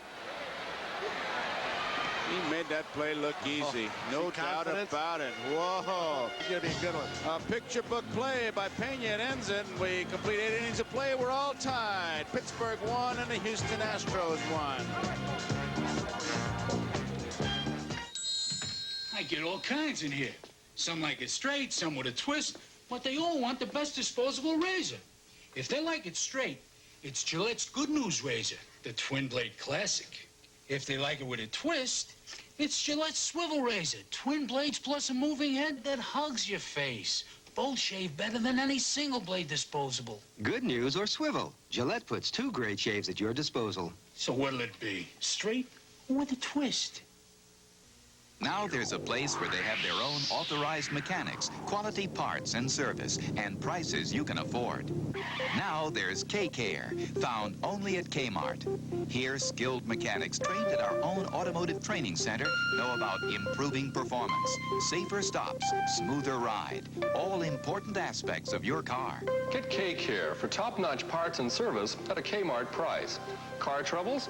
Try K-Care, only at Kmart. It's happening right now at Ramada Inns all over the USA. We're changing right before your eyes. At Ramada, we're creating comfortable new places to sleep in. We're building exciting new places to relax in. We're making Ramada Inns better and better. Ramada, we're changing right before your eyes. For instant confirmed reservations at any Ramada, call toll-free 800-228-2828. Hi, everyone. This is Don Crickey at Rancho La Costa, California, and one of the great events in professional golf, the Money Tournament of Champions. It's the event for winners only. 29 players who won on the PGA Tour in the last 12 months are here. And look at these great names. And right now, Lee Trevino, who's never won here, has finished second 4 times, is atop the leaderboard in the 3rd round. Raymond Floyd, his playing partner today, is right behind. Rogers, Miller, Litsky all in contention. Jack Nicklaus is here. And we'll be back after baseball. Now back to Houston and Joe Garagiola. Okay, Don Crickey, we'll be joining you just as soon as this game's over. Trevino on the leaderboard at the very top. Floyd, Rogers, Litsky, Nicklaus, they're all there. And Sambito is the new pitcher for Houston against Tim Foley. Ball 1. 80 stats for Sambito, 17 saves, had 22 the year before. Ordinarily, you see nothing but hard stuff from Sambito, fastball and hard slider. Pop straight back. Joseph Charles Sambito, 28 years old, born in Brooklyn, New York, now lives in Treasure Island, Florida. Signed as the Astros 17th round selection in the regular phase of the June 73 free agent draft. They have quite a bullpen with Sambito, McCourt, and Smith. Sambito came in last night. It's quite a pitching staff. This pitching staff ranks right up there with Baltimore's, I think, as far as depth. Line foul. 1 ball, 2 strikes. I figure you add a guy like Bob Nepper, who had a couple of good years over at San Francisco from the left side. Sutton led the National League at ERA last year. There's Parker on deck. And if JR comes back, and he's progressing very rapidly, much more quickly than they thought, the staff is overpowering.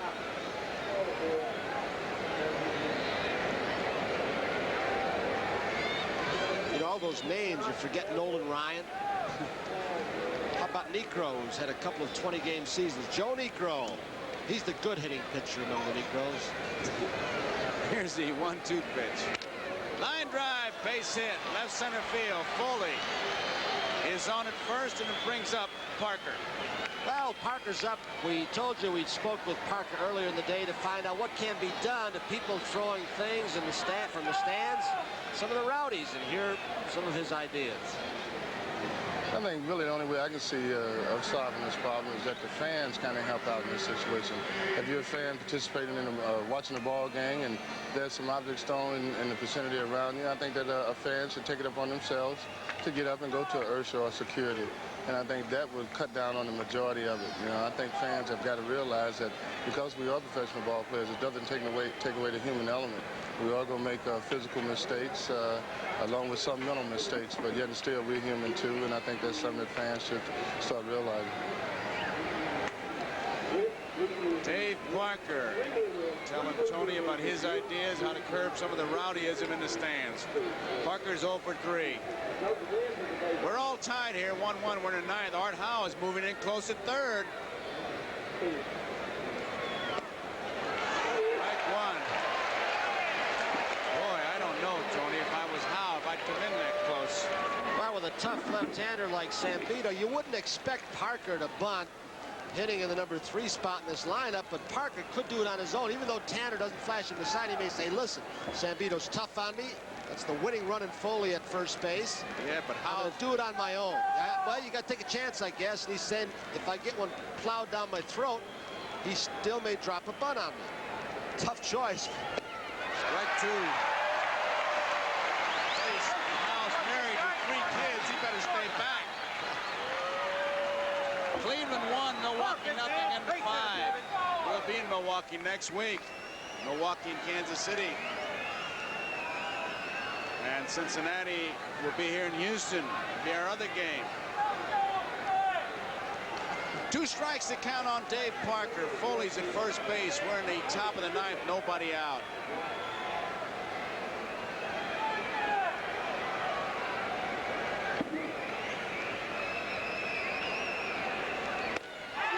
Struck him out. He just blew it by him.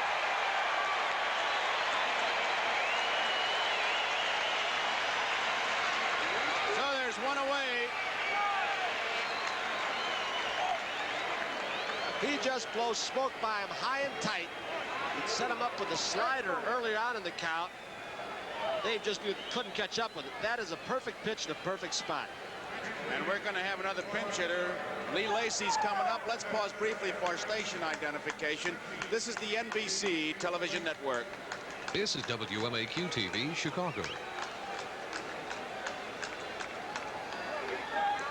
Joe Garagiola with Tony Kubek here at the Astrodome. We are in the top of the ninth. We're all tied at 1 apiece. Tim Foley is on at first base. Lee Lacey is the pinch hitter for Mike Easler. Lacey the handyman. Doesn't get a strike 1. Last year against left-handers had a .382 average as we look at Foley at first base. Scoring so far in the 5th inning, a home run by Jason Thompson gave the Pirates a 1-0 lead. Art Howe hit a home run in the bottom of the 5th to tie it up, and we've been that way ever since. 1-4-0 for Pittsburgh, 1-4-1 for Houston.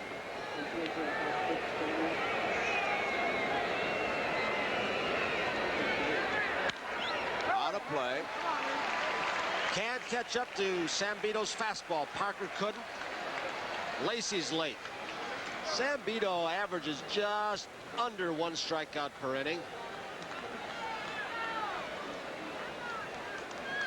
Cincinnati 2 runs in the bottom of the 5th. They now trail the Cardinals 4-2, and Tom Seaver with strikeouts of Templeton, Shirley, and Hernandez has reached the plateau of 3,000 strikeouts. Montreal 5, Mets 1, bottom of the 7th. Dawson and Carter have home runs. And they're taking the tarp off in Arlington, so the Texas Yankee game should be starting momentarily.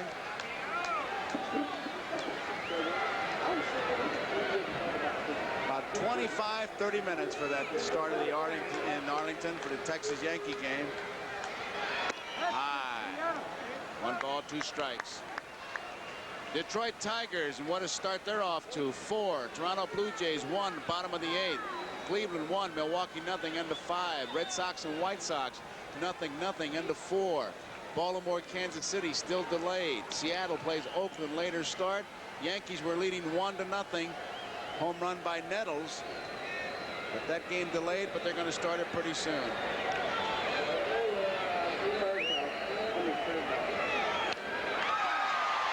first hit. Well, the radar gun on the pitch before this one had Zambito's fastball at 91. It was a waste pitch when he got 0-2. That last pitch was a breaking ball, so it wouldn't register as fast. Slider, curveball, registered about 80. He has an idea how to pitch. When he went 0-2, he threw that pitch up in Lacey's eyes, tried to waste it, make him go after a bad one. There's Foley being held by Leonard at first. White Sox has just taken a 2-0 lead in the bottom of the fifth over the Red Sox. Trout against Tanana.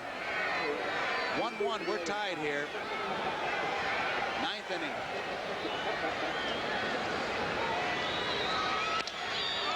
Line drive, base hit. You saw the radar gun, a 90-mile-an-hour fastball, but Lacey was able to lace into it. Foley stops at second. Lacey's on at first. One man out, and the batter is Madlock. And Pujols wants to talk to Zambito. Hey, Joe.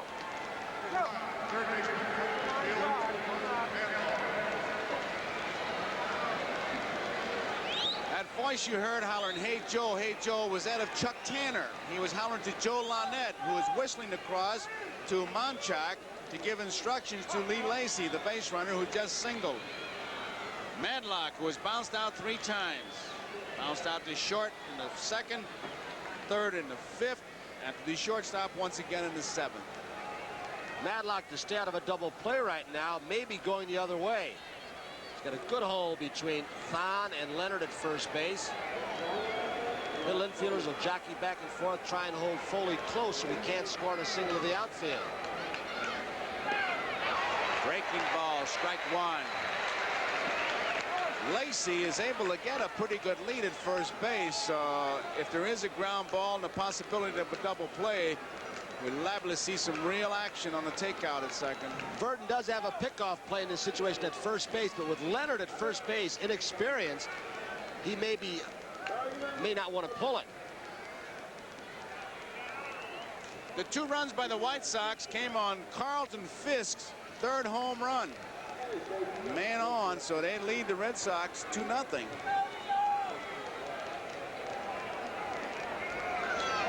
Inside, 1-1.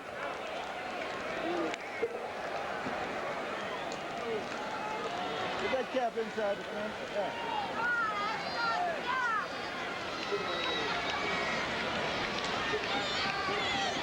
Madlock, a tough hitter. Lifetime .314 average.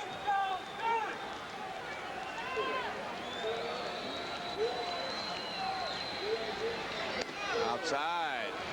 2 balls and a strike. Foley is at second base. Lacey is at first. 1 man out. We're tied at 1 apiece.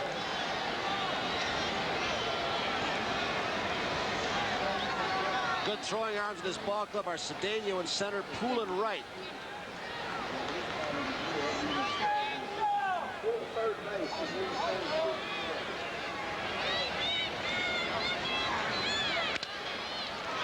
Oh, can't come up with it. Everybody's going to be safe.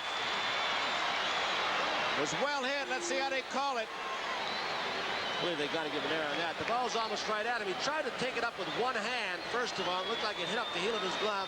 May have hit the seam between the turf and the dirt. Hit sharply. That's a catchable ball. Here it is. He's in front of it. Right up the heel of his glove. There's one of those, Joe. If he's got the bare hand down, he may be able to knock it down and keep it in front of him. Well, they gave him an error on the play. And here is Jason Thompson with the bases loaded. 1 man out. He hit the big home run. And if you'll listen, you'll hear the Pirate bench. Right before that ball was hit, you could hear Bob Skinner's voice. I picked it out. He was saying, if it's hit the third, go.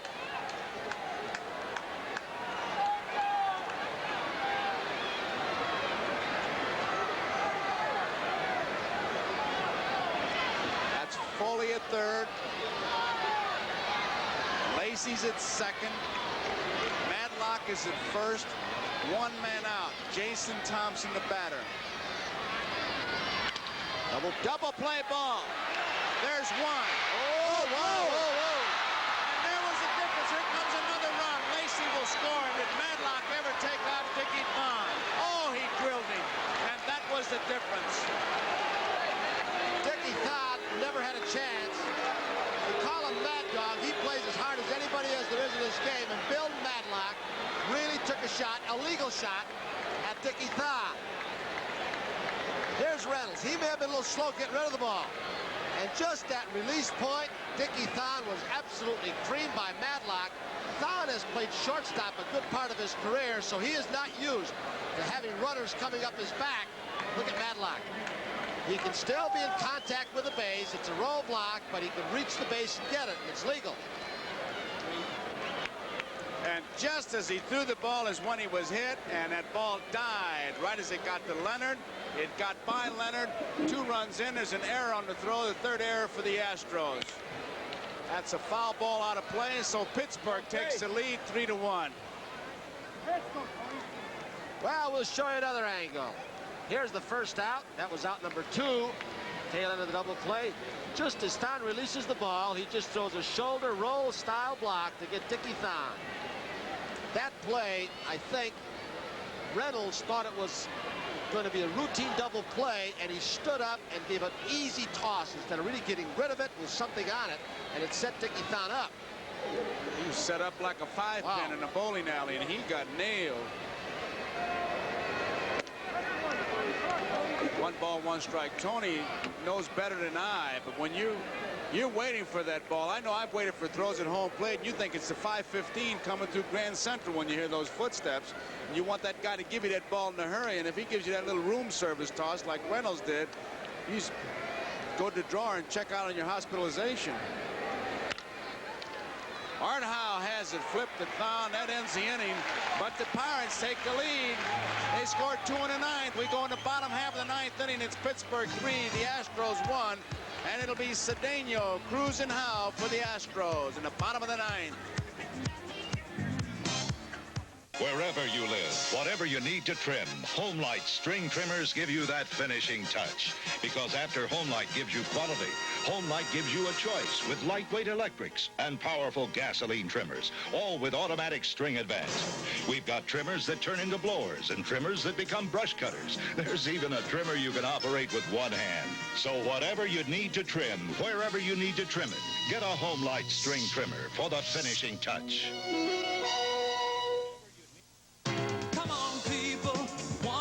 Everyone can use a little armor all. Protecting, beautifying, most of all, it's satisfying. Armor all. Once it's sprayed, gets down inside, you help things last when it's applied. Come on, people, one and all, everyone can use a little armor all. Protecting, beautifying, most of all, it's satisfying. Armor all. Armor all. Wet, sticky roll-on antiperspirants. They hold you up when you want to get dressed. Get on the stick. Speed Stick solid deodorant from Menon gives you dry, effective protection against perspiration odor. Look, roll-ons go on wet. That's why they stick to your shirt. But Speed Stick is solid deodorant, effective protection against odor, so dry that Speed Stick never sticks. And Speed Stick is so much wider than the other leading stick. Takes just a few strokes. So get on the wide stick. Speed Stick deodorant by Menon. Next. Menon. Next. Tony, as we look at Bill Matlock, he just pulled off a play that won't show up in a box score. You can appreciate that end of it, but also Dickie Thon's situation. Well, the thing about it, Joe, you talked about a catcher with somebody coming in as we watch Matlock with a roll block. Thon doesn't have a chance. A catcher or a shortstop, taking a throw in this particular pivot, have the runner in front of them in most cases. You can see him coming in the corner of your eye. A second baseman has no chance. Your back is turned to him. You're just open game. The thing about it is that play should never have occurred because the ground ball hit by Matlock, the third, should have been a 5-3 double play by Howe, but he made it there. So the Astros have given 5 outs really in that inning.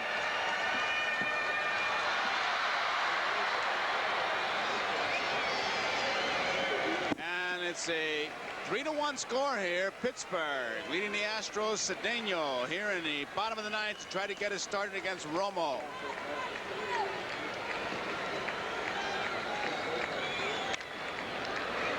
Foul ball. It is out of play. Strike 1. Terry Bradshaw, Pittsburgh Steelers quarterback, and Mel Tillis, the country western star. They will be in a new television show called The Stalkers. It'll be on Friday, April 24th, 8:30 Eastern Time, 7:30 Central and Mountain It's Johnny Carson's first show from his new production company, and it stars Bradshaw and Mel Tillis. It's about a team of minor league stock car racers trying to make it big before the creditors get them. I tell you, it could be funny. And I know it'll be enjoyable. Mel Tillis will sing. And Bradshaw, the Stockers.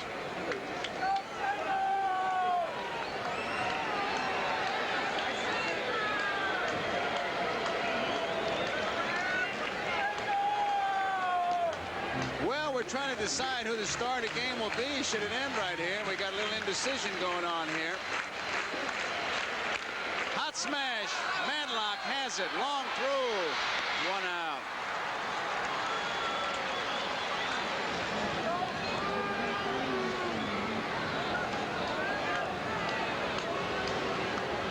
Madlock going into the dugout and heading right for the clubhouse. Dale Barra. Looks like Dale's going to go in the ball game.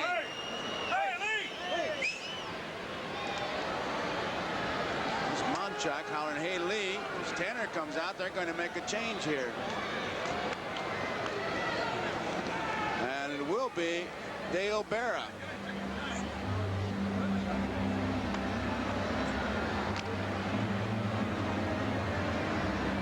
While Dale comes out, we'll give you a quick rundown the other baseball. The Yankees and Rangers delayed, but that game about to start over there. Yankees were leading 1-0 in the bottom of the 4th. Seattle against Oakland. Clay against Kingman is scheduled pitchers. Baltimore and Kansas City. Rain delay in Kansas City. And Carlton Fisk a home run. It's the end of 6. It's Chicago 2 and Red Sox nothing.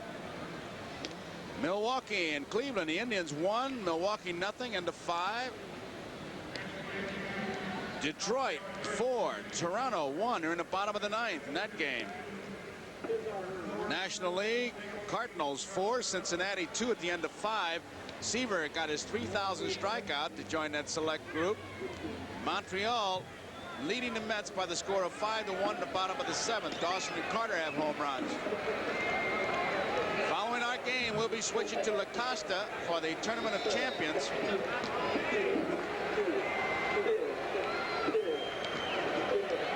Here's Jose Cruz. It is a strike.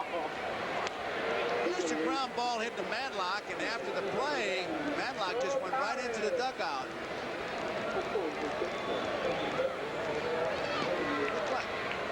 Might have hit him right on the lip.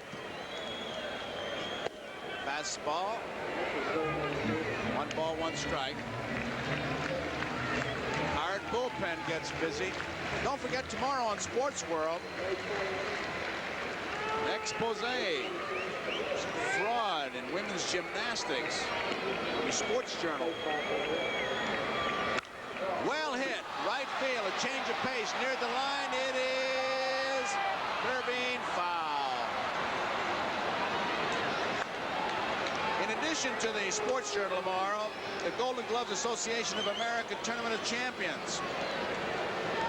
There'll be a rematch of the heavyweights, last year's finalists, and then we're going to have spills and thrills of the Widowmaker Hill Climb, and then that Sports Journal expose, possible fraud in the world of gymnastics, tomorrow on NBC Sports World, 4:30 Eastern time. Right field, deep. Parker going back. Warning track. Does he have room? No, off the wall. It's a home run. Home run.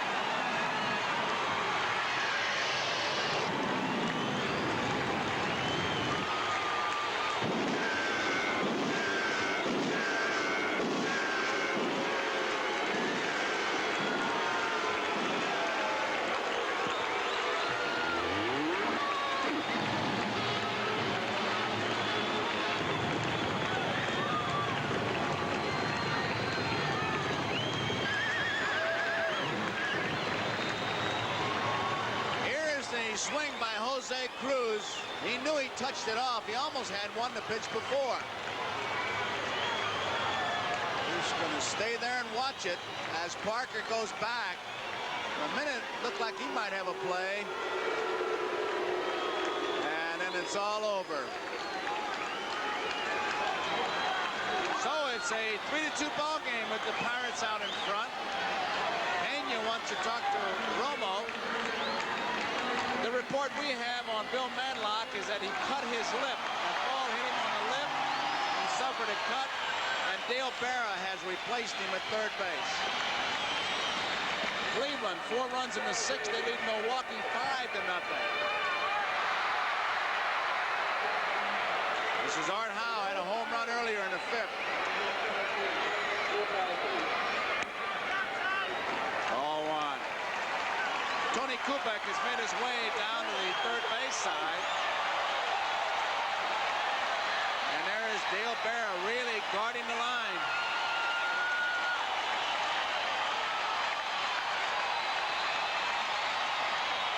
Low.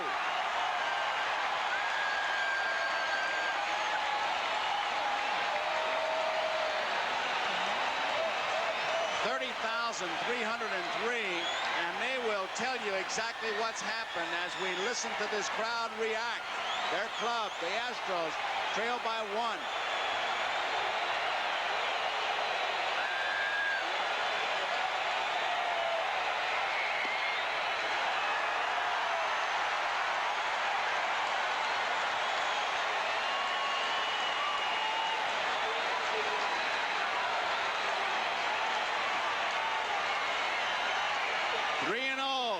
Romo in trouble.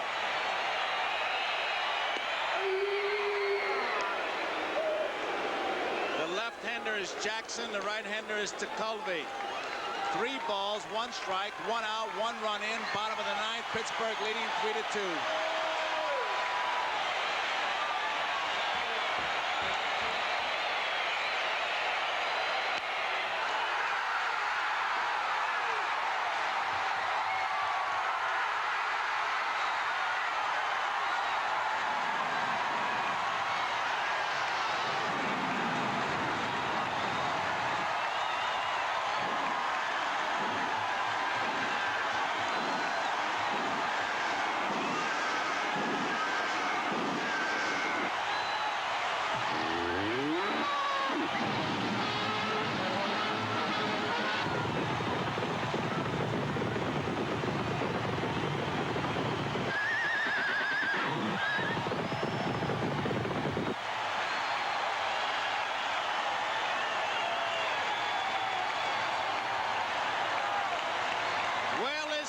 Said it all. We're all tied up 3 apiece. The scoreboard, which is a road trip in itself, a big spectacular with the fireworks and what have you, and 30,303 have just gone wild. Here is Jeff Leonard. Ball 1. Art Howe, second home run of the game, has tied it up. He hit .545 with 3 home runs and 8 RBIs last year against Pittsburgh, and what a day he's had today.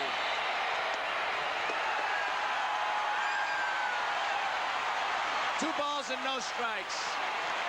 And I'll tell you, if you're a fan of a NBC Game of the Week, do you remember last year when we tried to get BJ and the Bear on, and the Oscars, and the Saturday Night Live, and we went on and on because we had a 17-inning game. Right here in the Astrodome, and we're tied up here in the bottom of the 9th. Women are screaming and babies are drinking milk. What a day. Out of play.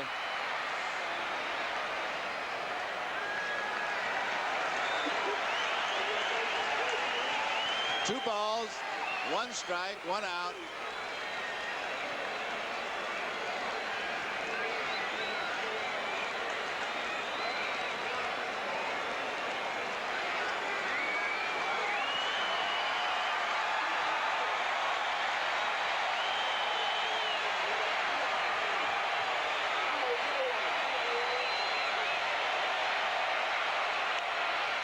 Out of play. Count remains 2 balls, 2 strikes. We're all tied up at 3 apiece. The Pirates took the lead in the 9th inning. A single by Foley. Parker was out on strikes. Lacey singled to left. Madlock was safe on an air. Thompson, the force play. Madlock took him out. Bad throw. 2 runs were in. Here in the bottom of the 9th, Cruz a home run. Howe a home run. And we are tied at 3 apiece. Jeff Leonard.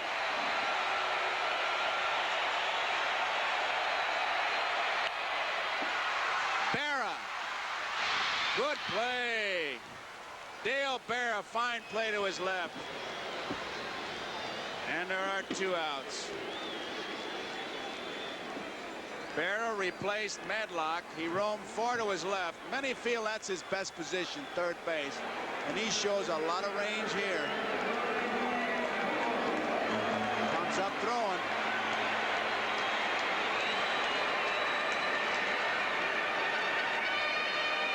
Bill Burton.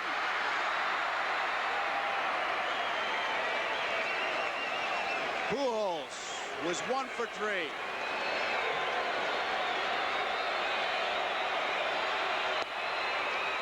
Ball 1.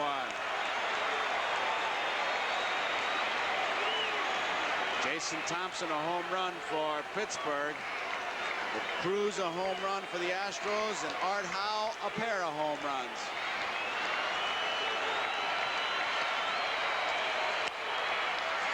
Foley. In time. That ends the 9th inning. So we have extra innings. The 2 home runs tie it up at the end of 9 complete innings. A score here. Pittsburgh 3, the Houston Astros 3. And these fans really loving it up. 30,303. All standing up to give Art Howe the ovation he certainly deserves, because his 2nd home run of the game tied it up. There he is. 3-3 at the end of 9. Extra innings here at the Astrodome.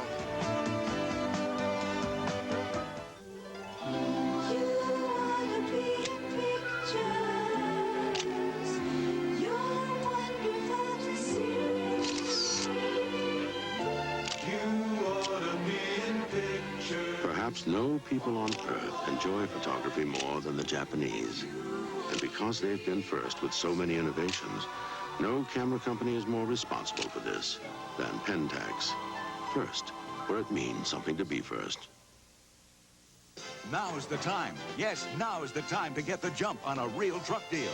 The Ford Truck Sales Drive is on, and there's a big selection of tough Ford pickups, like the F-150 that broke the EPA gas mileage barrier for 6-cylinder pickups that carry 2,500 pounds. And there's easy deals on Ford's tough 4x4s, out front design vans, and the tough four-wheeling Bronco. So spring into a real deal now on a tough Ford truck. Tough truck deals are in the air. Check them out now during the Ford Truck Sales Drive. Yes, sir. The package will be on your desk tomorrow, and I say that with the utmost confidence. I will take care of it. How will I take care of it? I don't know how I'm going to take care of it if I know how. When it comes to sending a package somewhere overnight, most forceful executives become as helpless as a 2-year-old. You'll take care of it? And as a secretary, you have to take care of them. How will you take care of it? How do you just call Federal Express. Oh. Federal Express, when it absolutely positively has to be there overnight. We're in the 10th inning, all tied 3 apiece. Vance Law is the batter. He tripled in the 5th inning, sacrificed in the 8th. Strike 1. A final score, Tigers win again, 4-3. Schatzeder was the winner. Clancy was the loser. Lopez had a save. Tony Kubek is in the Pittsburgh dugout, at least to the right of it. He went down in case the game would have ended. Do some interviews, but we're tied up here. Strike 2.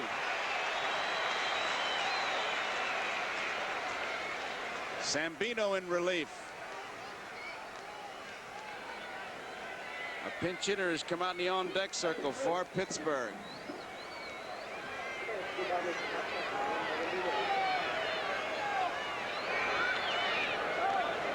One ball, 2 strikes. Bill Robinson will be the pinch hitter for Romo. Jackson, the left-hander, continues to throw.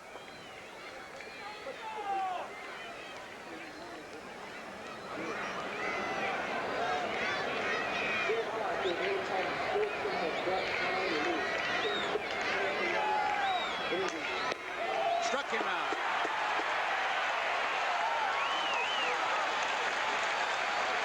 One out. Here is Bill Robinson.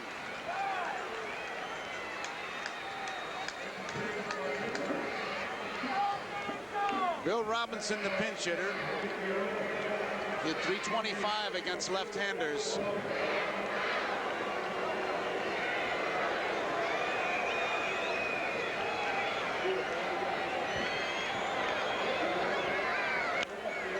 Foul ball out of play. Tony Sampedo's fastball hitting that glove really sounds fast. Does it look as fast? Joe, I just went underneath the stands when I came to this spot down here to the dugout. There's a man named Dr. Gene Coleman who worked with the astronauts in their conditioning program. He keeps a chart, and he also runs the radar gun down here. And he's had Sampedo up to 93 miles per hour in his fastball, also with a hard slider, like 86, 87. Once in a while, he'll change speeds on the slider and also turn the fastball over, sink it with men on base, which is slower kind of fastball. Yeah, he's throwing hard. He has an idea how to pitch, too. With him, it's not just velocity and power. He knows how to move the ball inside and out. Well, that last pitch, high and tight, forced Robinson to take the glove off his one hand and go right to the pine tar rag.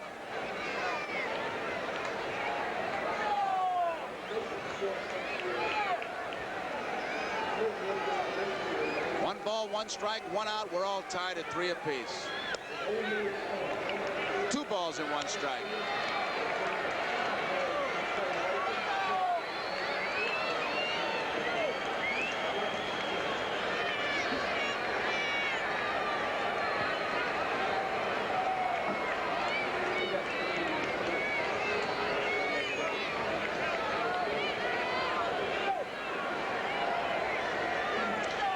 Extra innings here in the Astrodome, which we're all tied at 3 apiece. Bill Robinson, the pinch hitter, takes it outside. It's 3 balls and 1 strike.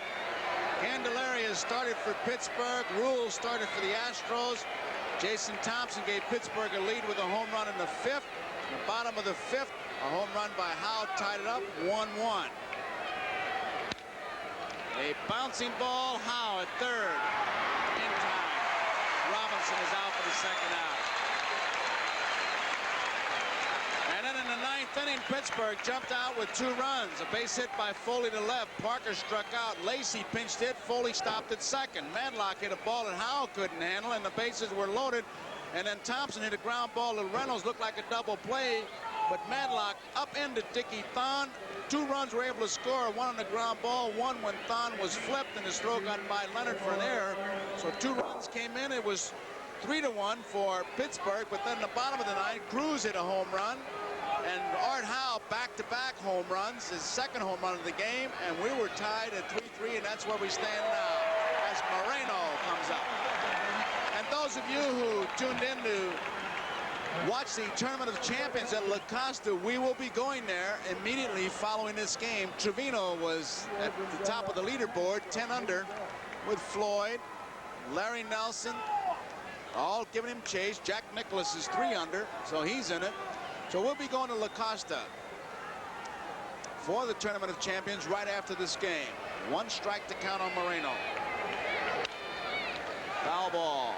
And Tom Seaver over at Cincinnati going for his 3,000th strikeout. He did get it. He struck out Templeton for number 1, Bob Shirley for number 2, and struck out Keith Hernandez for strikeout 3,000. So it's been a historic afternoon for baseball fans, Tom Seaver in particular. And this ball game, which was, as I said earlier, like watching a silent movie, certainly erupted in that 9th inning with 2 runs by Pittsburgh and back-to-back home runs by the Astros.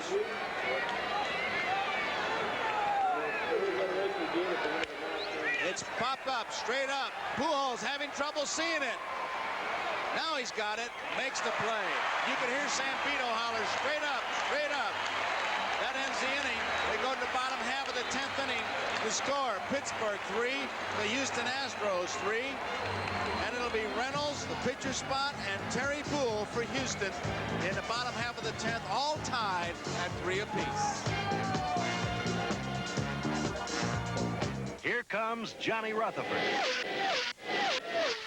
Three-time Indy 500 winner. To protect that engine at blazing speed, he runs with Pennzoil.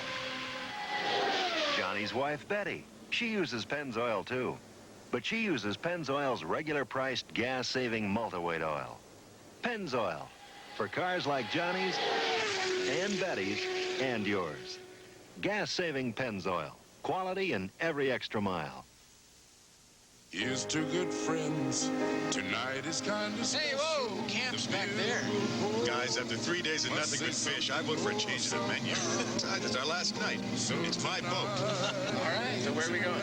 I know a guy down here that serves up a really good steak and a terrific Lowenbrow. When you want the taste of a truly great American beer, tonight, let it be Lowenbrow. You guys have any luck today? Not until now.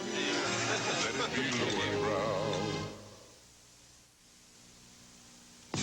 Do-it-yourselfers, get dirty. Get gritty, grimy, greasy, slimy, dirty, dusty, dungy, grungy. Get dirty. We'll lava you clean. Lava with pumice digs in, powers out tough dirt. Cleaner, faster, better than any leading bar soap. So go get Messy, mussy, gloppy, sloppy, filthy, nasty, ugly, dirty. Get dirty. We'll lava you clean. Get dirty. Rubby, rubby. We'll lava you clean. Get dirty. Rubby, rubby. As we move to the bottom of the 10th, let's get a report from our loneliest man in the booth. There's Tony Kubek. It's called baseball's penalty box. You talk back to Garagiola, they put you down here. New left fielder for the Pirates. Lacey stays in the ball game, and Grant Jackson is out on the mound now in relief of Romo. Why don't you do a play-by-play from down there, Tony? Love it. Love it. Craig Reynolds. Sambito, the scheduled hitter. Then Terry Poole, the leadoff hitter, to face Grant Jackson. There are a couple of corners that I'm blind on, but you can help me out. Like in the left field corner, I may lose the ball for a second. One strike, the count on Reynolds. Game is tied up at 3. We're in the bottom of the 10th. Astros have committed 3 errors. 2 that looked like they were going to be costly in the 9th, but Howe brought them back. He tied it up with a home run in the 9th. Jose Cruz had a home run just before him. 1 ball, 1 strike to Reynolds. Reynolds over 3 in the ball game, a strikeout and 2 groundouts.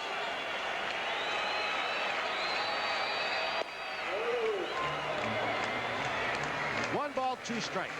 Can you see that ball break? Oh, man, I'll tell you. I am not directly behind home plate, but you can see the downward movement. You can see Reynolds' knees buckle. Looked like it was going to be a fastball, and then just dropped off the table. Jackson, most of his career, has been a hard thrower, but he also throws some good breaking balls as he gets a little bit more up in age. Fastball, he jammed him. Moreno's going to have a long run to short center field. He's got it. 1 out. Joe, I think it's ironic. Now Sambito is going back, and Gary Woods comes up to pitch it for Sambito here in the 10th for Houston. It was Woods last year during the championship series who was called out after he left the third base bag too soon in a very important ball game. And it may have cost him a ball game. Formerly with the Toronto Blue Jays. Joe, I think it's ironic that the man, Art Howe, who almost was the GOAT in this ball game when he booted a ground ball, and that set up Madlock taking out Dickie Thon. Art Howe, who comes back to tie this up at 3, could be the hero. And he at one time belonged to the Pirates. In fact, he grew up in the Pittsburgh area. Went to a tryout camp at the urging of his friends, and they reluctantly signed him, and he's in the big leagues and got some very important hits last year. Now it's Gary Woods with 1 out.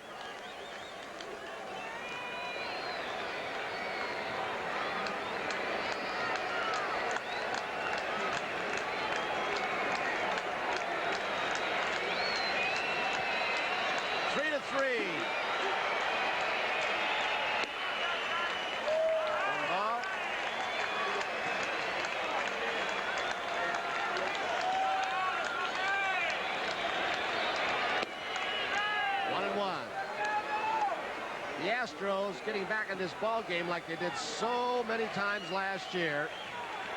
They sneak up on you with that speed. And even though this ball club does not have a lot of home run power, 1 ball, 2 strikes with 1 out on Woods, they out-homer their opponents here in the Astrodome. Popped up, should be playable. Tony Pena. Out number 2. Joe? Tony, I got a report on the Tournament of Champions golf. Through 11 holes, Trevino is still the leader. He's 13 under, but they're giving him a chase. Floyd, 10 under. Rogers, 9 under. That's after 11 holes. And we'll be going to the Tournament of Champions right after this game. Right here in the Astrodome, bottom of the 10th. 3-3 ball game. There are 2 outs. Grant Jackson facing Terry Poole. 1 strike. Poole 0 for 3 in the ball game. He had a sacrifice back in the 6th. Popped up and flied out twice. Drill out of the grasp of Lance Law. So Poole is on. He can steal you a base. Dickie Thon, the hitter, on deck. He will hit for himself. Tony, I think we might get a chance to see this young Pena throw right here. I've been watching him from up here, and it reminds me a whole lot of Manny Sanguin and even Valmy Thomas, the old Met days, the way he gets down low to give that target.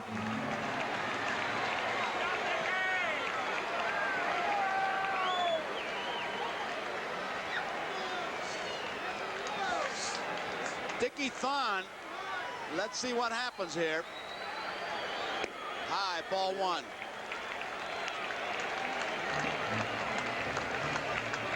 One ball to count on Thon. Poole is on at first base. We're tied 3-3. There you see him. 2 balls and no strikes. Picking up a sign, Tony. Is he going? Well, I went down, looked at Burton across the way. He just went 6 times to his nose. You think that means anything? He rubbed it. Okay. Line drive, base hit, left field. Lacey cuts it off. Stopping at second is Poole.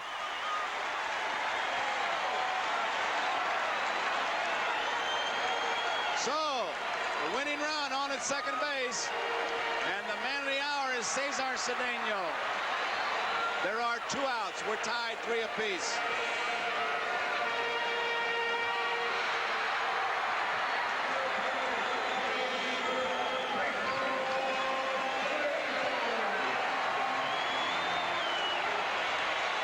So here's a further tip-off on what maybe happened with DeCulvey. He's leading Grant Jackson in this ball game to pitch the right-hand hitter Cedeno. DeCulvey should be loose. He's been throwing down there for quite a while.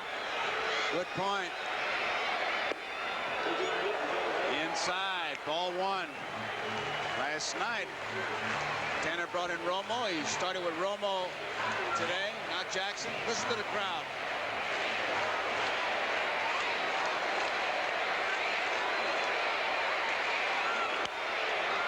Popped up. Foley says, I have it. He makes the play. So at the end of 10 innings, we're all tied at 3 apiece. Pittsburgh 3, Houston 3. We'll be right back after these messages from your local station.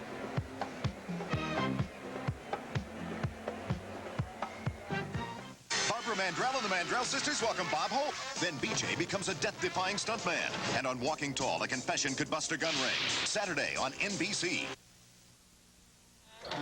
Okay.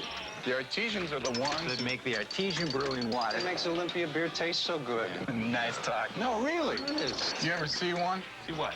An artesian. My brother knows a guy whose uncle saw one once. Yeah, short, right? No, tall.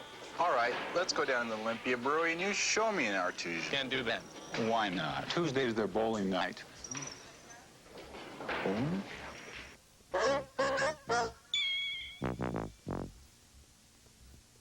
Fishermen, how would you like to catch fish like this? Hi, I'm Al Linder, and over the years, I've used all kinds of fishing lures, but few catch fish like this. Panther Martin. It's a terrific fish catcher. The secret is Panther Martin's sonic blade. It curves in at one end, curves out at the other. It spins like crazy and sends out underwater sounds that make fish strike. And I really mean make them strike. With Panther Martins, I've caught all kinds of fish. Bass, trout, pike, muskie, coho, salmon, steelhead, and even panfish. Panther martin is a terrific fish catcher. It's the only lure with this sonic blade. Panther martin, try it. You'll really catch fish. Panther martin at stores everywhere. New cancer treatment, Saturday at 6 on Q. Our golf coverage is delayed here at the Monte Tournament of Champions in Rancho La Costa, California, because of the length of the baseball game. We'll be coming here as soon as the game is over, and we've got some great play in this Tournament of Champions for winners only. Lee Trevino, who's never won here, at the moment stands 13 under par through 11 holes today. He's going to challenge the tournament record. Raymond Floyd, the 1981 leading money winner, is 3 shots behind, playing very well also. We'll be back with live coverage, but first back to baseball and Joe Garagiola. Okay, Don Criqui, we got a dandy here, and they're setting up a dandy out at La Costa. As you heard Don Criqui, Trevino will be challenging the course record. He's 13 under, Ray Floyd right behind him. We'll be going there immediately following this game. Foley against Smith, draws the base on balls. Tony, this Houston bullpen has been pretty effective, though. Joe, including the 5 innings of scoreless, hasn't been scoreless, but they haven't given up an earned run average. Those 2 runs they gave up in the 9th were unearned, but in 25 innings so far this year, they've allowed just 2 earned runs. Dave Parker coming up. Look at the back of Dave's batting helmet. He has some green ribbons taped on.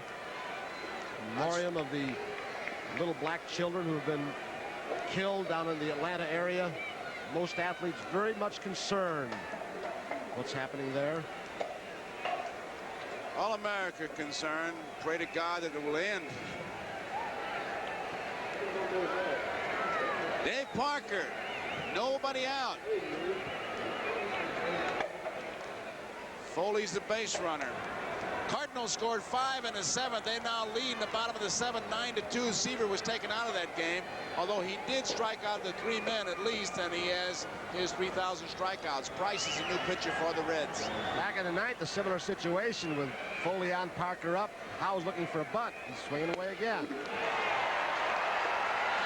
Seems to be chasing the ball. It's out away from the plate, low and away. 1 strike.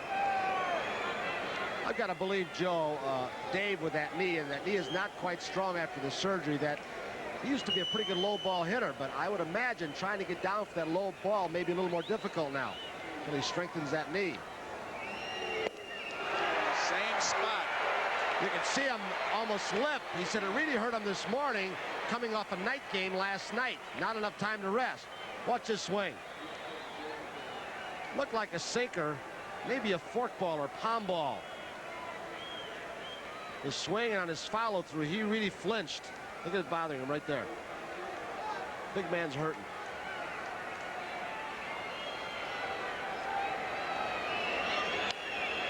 Just did get a piece of it. Not a very powerful swing at all. 2 strikes to count. We're all tied, 3 apiece. We're in the 11th inning. The Mets scored a run in the bottom of the 8th. It's the Montreal Expos 5, the New York Mets 2 at the end of 8. The Baltimore-Kansas City game has been called off, rained out. The Red Sox scored a run at the top of the 8th, but the White Sox on Fisk's 2-run homer lead 2-1 in the bottom of the 8th inning. Yankee game delayed. They're trying to get it started. The Yankees were leading 1-0 in the bottom of the 4th when it was halted.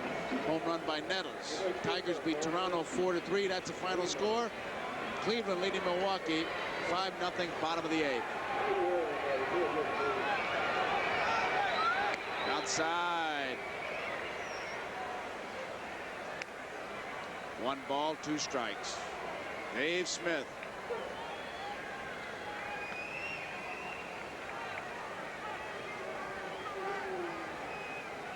Foley's at first.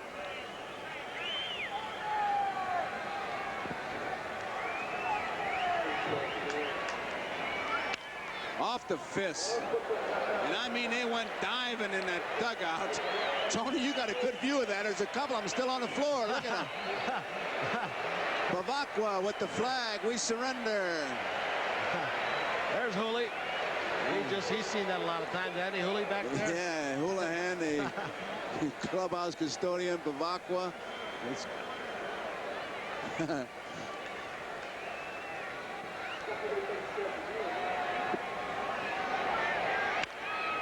Bouncing ball. Reynolds, his only play will be to first base in time. Foley takes second.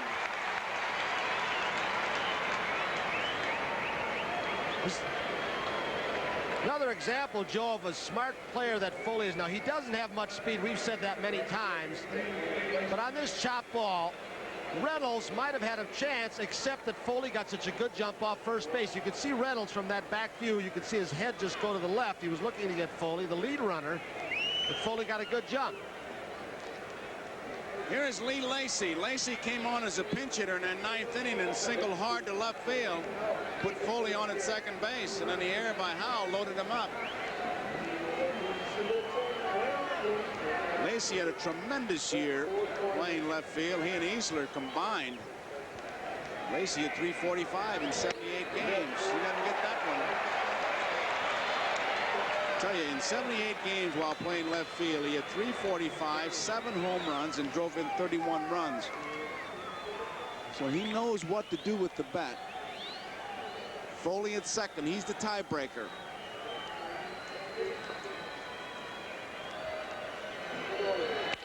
Hot smash, base hit down the line.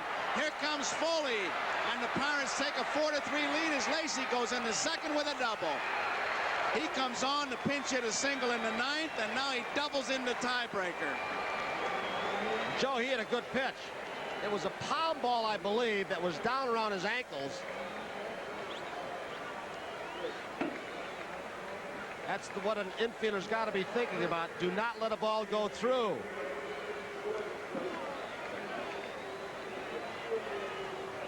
Foley really took off once he knew that ball was by Howe, and he comes all the way around, and the Pirates take a 4-3 lead. Berra lines it foul. Didn't get around on it. The ball was by him. This is Dale's first appearance in the batter's box. He made a fine defensive play. He came on to replace Madlock, who suffered a cut lip. Joe, you're seeing why the Pirates have been so successful over the last couple of years. Even last year with all the injuries, they stayed in this pennant race for a while, but they can take so many players off this bench who can beat you. Whether it's Dale coming in, he made a good defensive play. Then Lacy coming off the bench, the bullpen and bench. Boy, if you don't have it over the long haul, you get buried.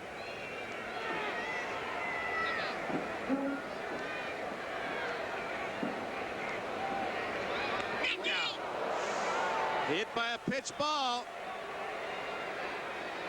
He really got hit. Here comes Tony Borderome and Chuck Tanner. Like it hit him on the hand.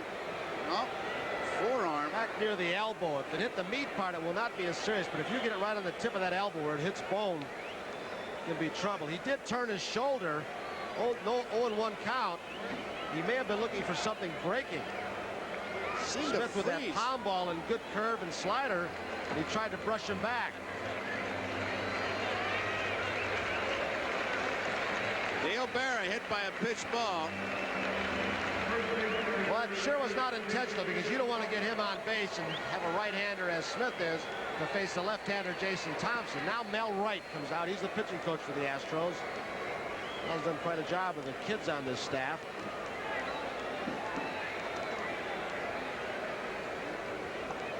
We've got one man out. One run is in. There's the conference on the mound.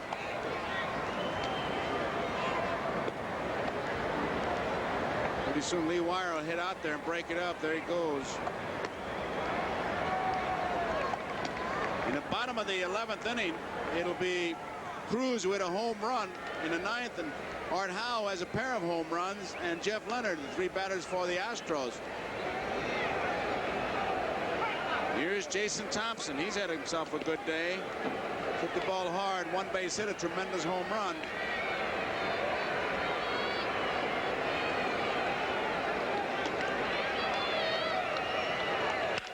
Line drive, base hit.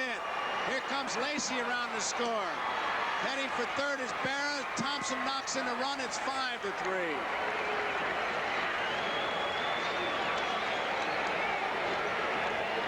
You see Lacy being greeted by his teammates. tell you, Joe, Jason Thompson's going to like this lead because there's more fastball throwers in here, and also it's predominantly from the right side, the pitching. The American League, you get against the Chicago White Sox staff, Yankee staff, you see a lot of left-handers. In this league, Thompson will see fastballs and a lot of right-handed pitching. That voice you hear is Tanner hollering to Lonette. Hey, Joe, 1 out. Watch the line drive. Come on, swing away.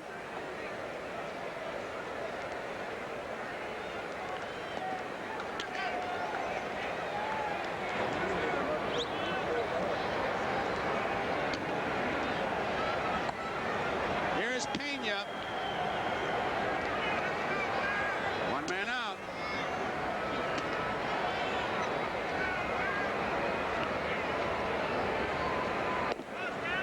Outside, ball 1.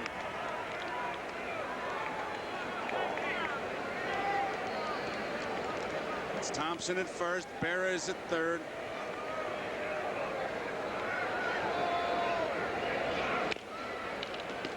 Foul ball.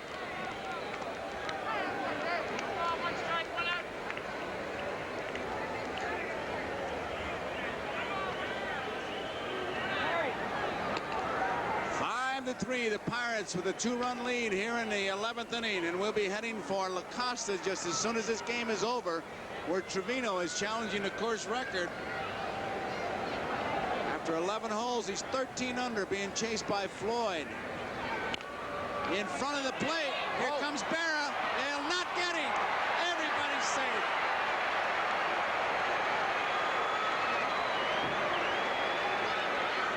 Six to 3.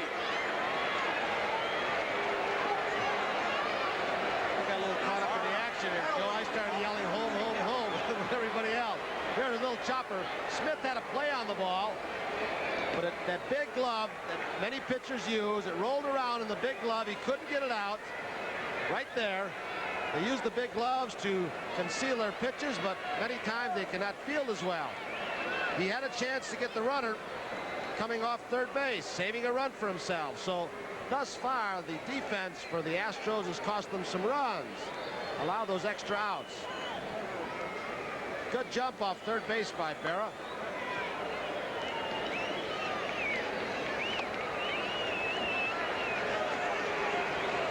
So there you see the Pirate bench, and LaCourty has come in to pitch for Houston as Smith heads for the dugout. And it's a 6-3 score here. 1 out, 11th inning. Frank LaCourty. So we've seen the entire Astro bullpen. Sambito, Smith, and now LaCourty.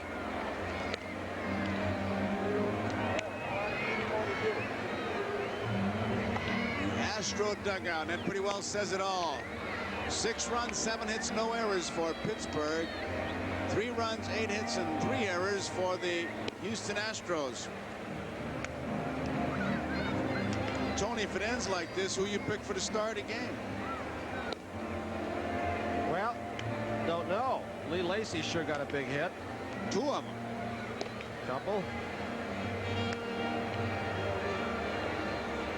I'd have to consider him very strongly because what he's done since he's come in. Jason Thompson had a big home run. Jason Thompson just knocked in a couple more. Yeah. He's got 3 RBI.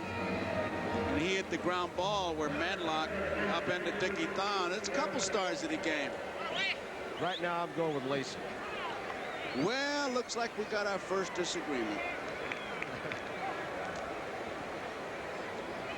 Vance Law against Frank LaCourty. 1 man out. Thompson is at second. Pena is at first. Strike 1.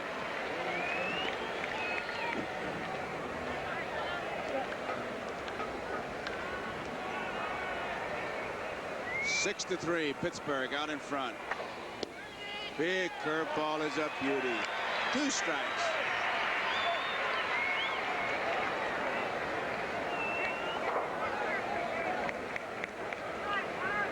Inning started with a base on balls to Foley.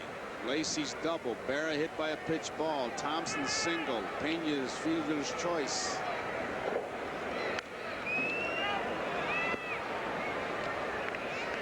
2 strikes to count on Vance Law.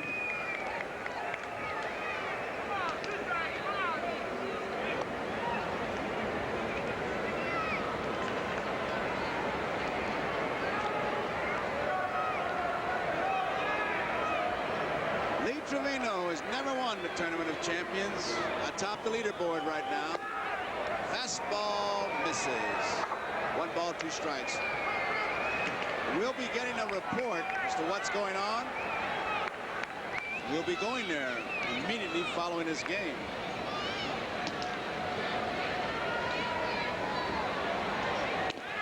Out on strikes. Vance Law called out on strikes. Big breaking curveball. So LaCourte gets his first strikeout, second out of the inning. And it brings up Grant Jackson.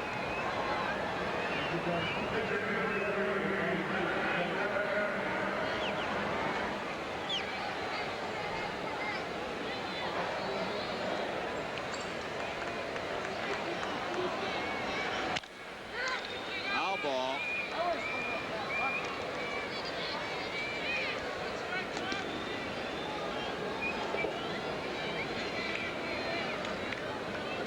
Let's pause briefly for our station identification. This is the NBC television network.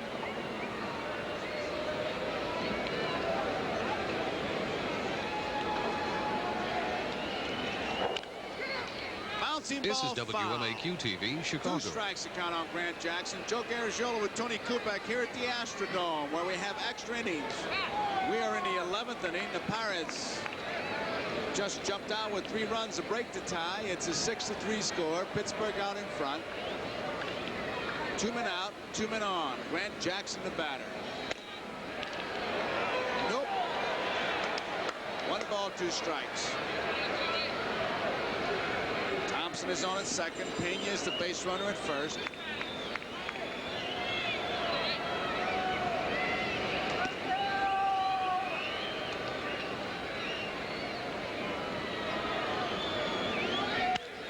Pops him up. Dickie Thon says, I'll take it.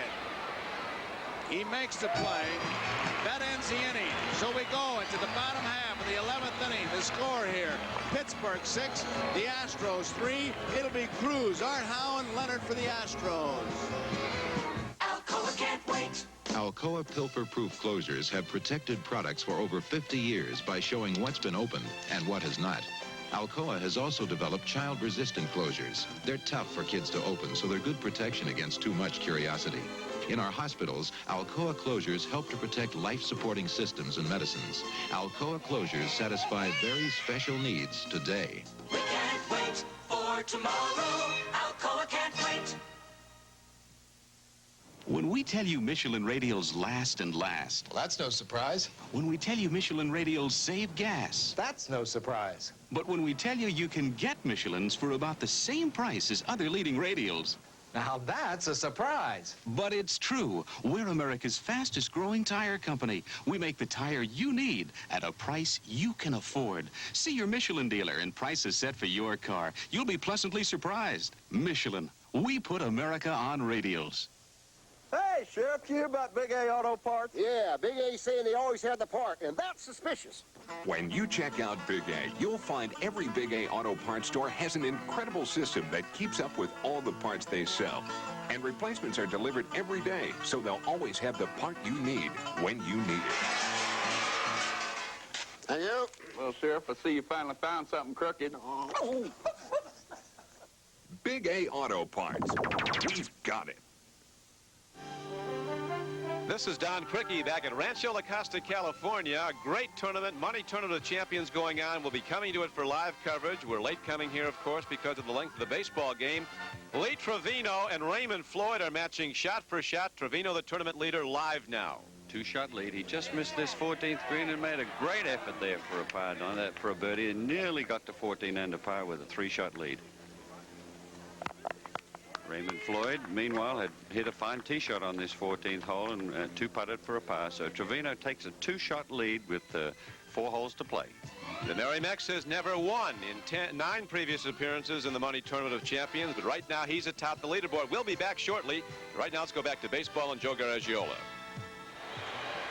Okay, Don Criqui, they got a dandy going out there, and here's Grant Jackson against Jose Cruz. First pitch hit hard, right field. Gary Alexander out there makes the catch.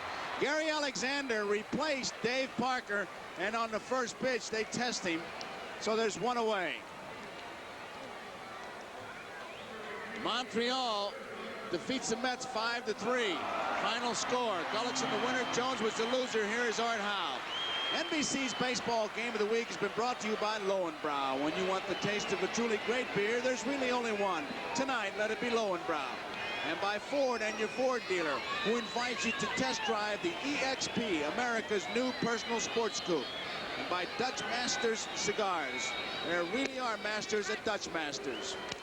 And by Home Light String Trimmers. Get a Home Light for the finishing touch. One strike to count. The executive producer of NBC's Game of the Week is Don Ohlmeyer. Right center field. Gary Alexander says to Moreno, I'll take this one too, and he does. So there are 2 outs. The executive producer of NBC's Game of the Week is Don Ohlmeyer. Coordinating producer and producer of today's game, Michael Weissman. Today's telecast has been directed by Harry Coyle. Our associate producer, Peter Rolfe. There are 2 outs. This week's NBC Miller High Life player of the game is Jason Thompson. Miller High Life is happy to present a check for $1,000 in the name of Jason Thompson to the Special Olympics as Jeff Leonard bounces out.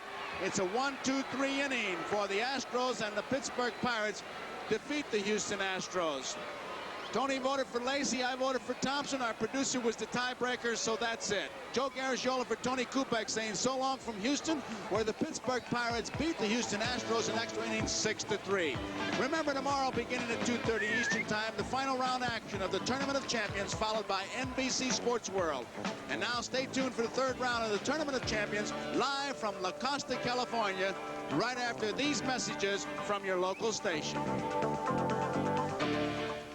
A promotional fee has been paid to NBC by United Airlines. United serves more of this land than any other airline. That's what friendly skies are all about. This has been a presentation of NBC Sports, the leader in innovative sports television. Now, Tuesday is Blues Day. Good. What am I going to tell Grace? The Hill Street Blues have moved to Tuesday at 9, 8 Central and Mountain on NBC. This is Blue Luster Dry, the amazing new dry upholstery cleaner for everyday cleaning, even on delicate velvets and velours, without water. The proof? We stain this velvet chair with red wine and black coffee. Let it dry. Shake on Blue Luster Dry. Rub it in. Let the powder work for 20 minutes. Vacuum. The stain's gone. Available at participating True Value hardware stores. Since January, Solozzi Edelson Chevrolet has advertised that we would beat or match any bona fide deal on a new Chevrolet car or truck. Or we'd refund the difference in cash. To date, no one has claimed this cash. We also offer the lowest interest rates anywhere to qualified buyers. So visit Solozzi Edelson now for the best deal. York, Roosevelt Roads, and Elmhurst. We're hard to find, but tough to beat. Okay. The artesians are the ones that make the artesian brewing water. It makes Olympia beer taste so good. Nice talk. No, really. You ever see one? See what? An artesian. My brother knows a guy whose uncle saw one once. Yeah, short, right? No, tall. All right, let's go down to the Olympia Brewery and you show me an artesian. Can't do that. Why not? Tuesday's their bowling night.